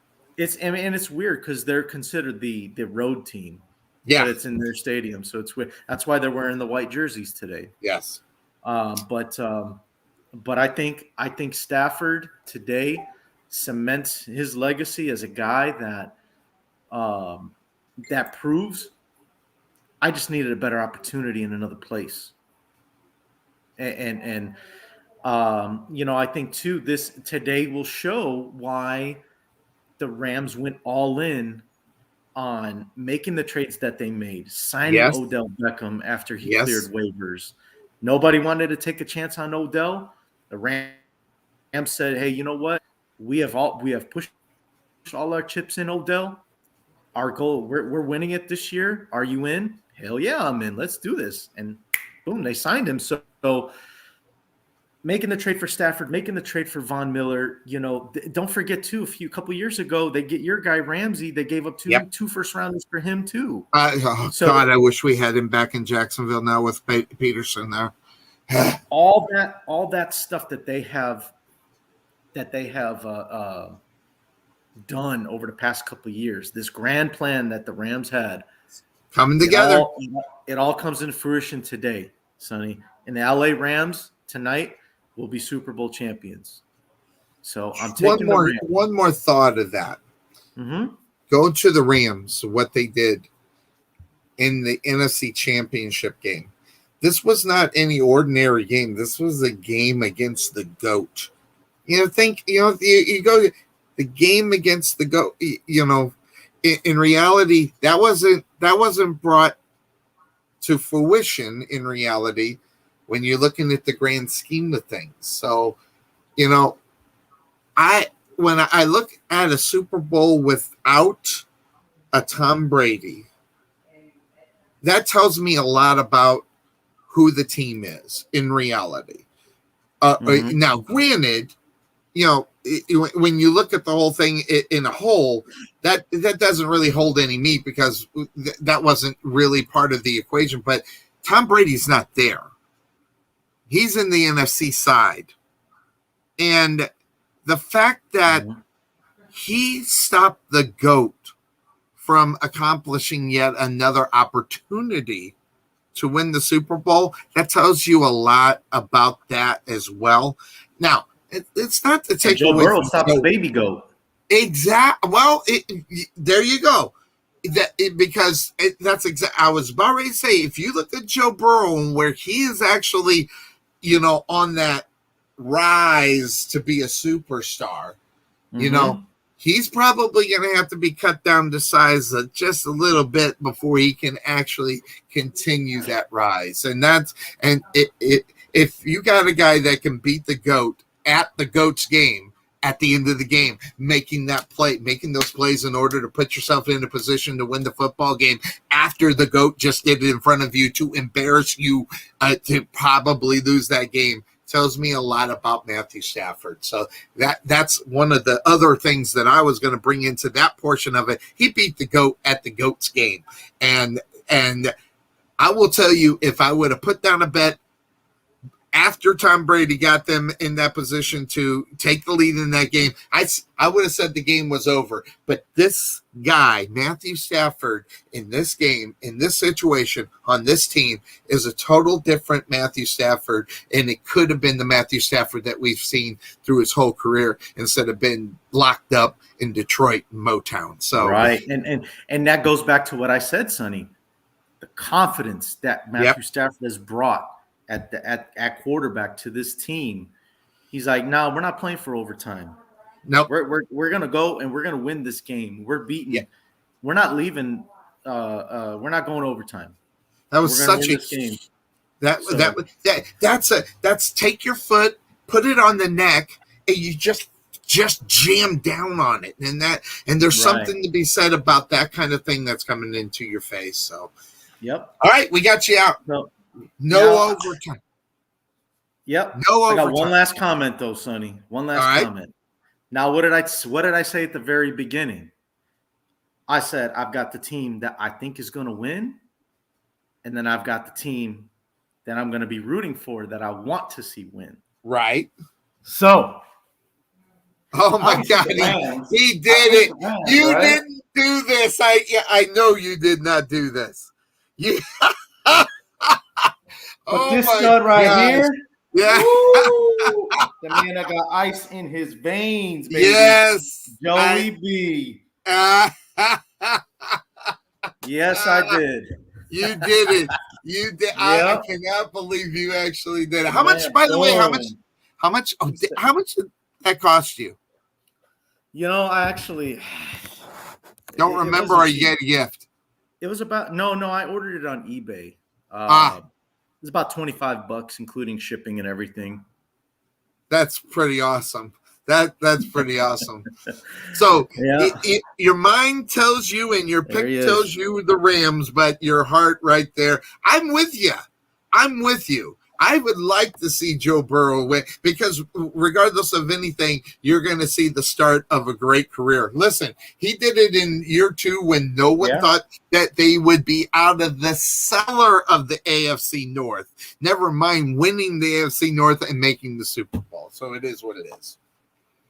Yeah, I just like I said, look, either way, I'm going to be pretty happy. I'm going to be excited about. Because first and foremost, I think it's gonna be a great game. Yes. I don't think it's gonna be a blowout. It's gonna be close. Nope. That's why these two teams are here. 2.5. The line's at 2.5, so that tells you it's gonna be a close game anyway, too. Yeah. But either way, I'm gonna be because I've really grown to like Joe Burrow. I wasn't really sure about him when he got drafted into the league. I thought it was just more of like scheme at LSU, and that's why they were. He threw for 60. Sonny, do you know he threw for 60 touchdowns that year? I did know that because they've been talking about that all week. So I did know that. 60. That's insane. 60, not 16. 60. And how many did Chase get? Oh, I mean, I don't know. It was about 20 something of them. I don't remember. He got the 20. stats, I thought it was 23. Maybe it was 23 or 24. But that's going to be about how stacked that team. Excuse me, how stacked that team was, though. You had Chase. Oh yeah, and then you had a guy who's absolutely dominating in Minnesota with Justin Jefferson on that team. Yes. And by the way, Clyde Edwards-Helaire is your running back. Oh, and by the way, props to the front office of the Cincinnati Bengals to take Jamar Choice. Oh, I knew it was going to happen. I knew they were going to take him. Instead of going offensive lineman, which is where everybody said that they needed to go. But you're right. That relationship was right there. It was a match made in heaven. But everybody, including myself, is going, if you don't get an offensive line to protect that young man, you are just biting yourself in the ass. Well, there we go. How great my predictions have been in 2001 and 2000. Yeah, I mean, look, let's be real, though, Sonny. Let's be real, though. Was the offensive lineman the more of a need for them? Yeah, big time. Yes. But you look at what happened. I mean, they took a risk. They took a risk. Yep. They took the receiver. They're like, well, damn. I mean, him and Burrow connect. I mean, they just they did it in college. Hey, it's chemistry, baby. That you can't predict chemistry in reality. That was a make or break. That was either going to work really well or it was going to fall on its face in reality when they made that pick to bring him into the fold over there in Cincinnati. So all right, get your ass out of here. Go take care of your business. We are 3 minutes in overtime, so we got to get you out of here. Take care. Enjoy Super Bowl. Get that catering set and ready to go. And I'm sure you got a little cooking to do up on top of the catering that's coming too, right? Or are you doing all catering? It's going to be all catering. Wow. I do need to run to the store and grab a couple items. Items, you mean adult beverages? Adult beverages, that's right. I'm actually going to indulge in that too today. Long Island Iced Teas are calling my name at around, I was going to say right around noon. It's noon. It's Miller time. All right. Well, get to it, Sonny. Have a good one. We'll see everybody next week. Hey, by the way, altered scheduled. We'll let everybody know. I'm not sure what time is good for Cuervo. He'll let me know that. Everybody have a good one. We'll let you know when we're on air next Sunday on the Couch Potato Sports Show. And that being said, we'll see everybody later. Bye-bye.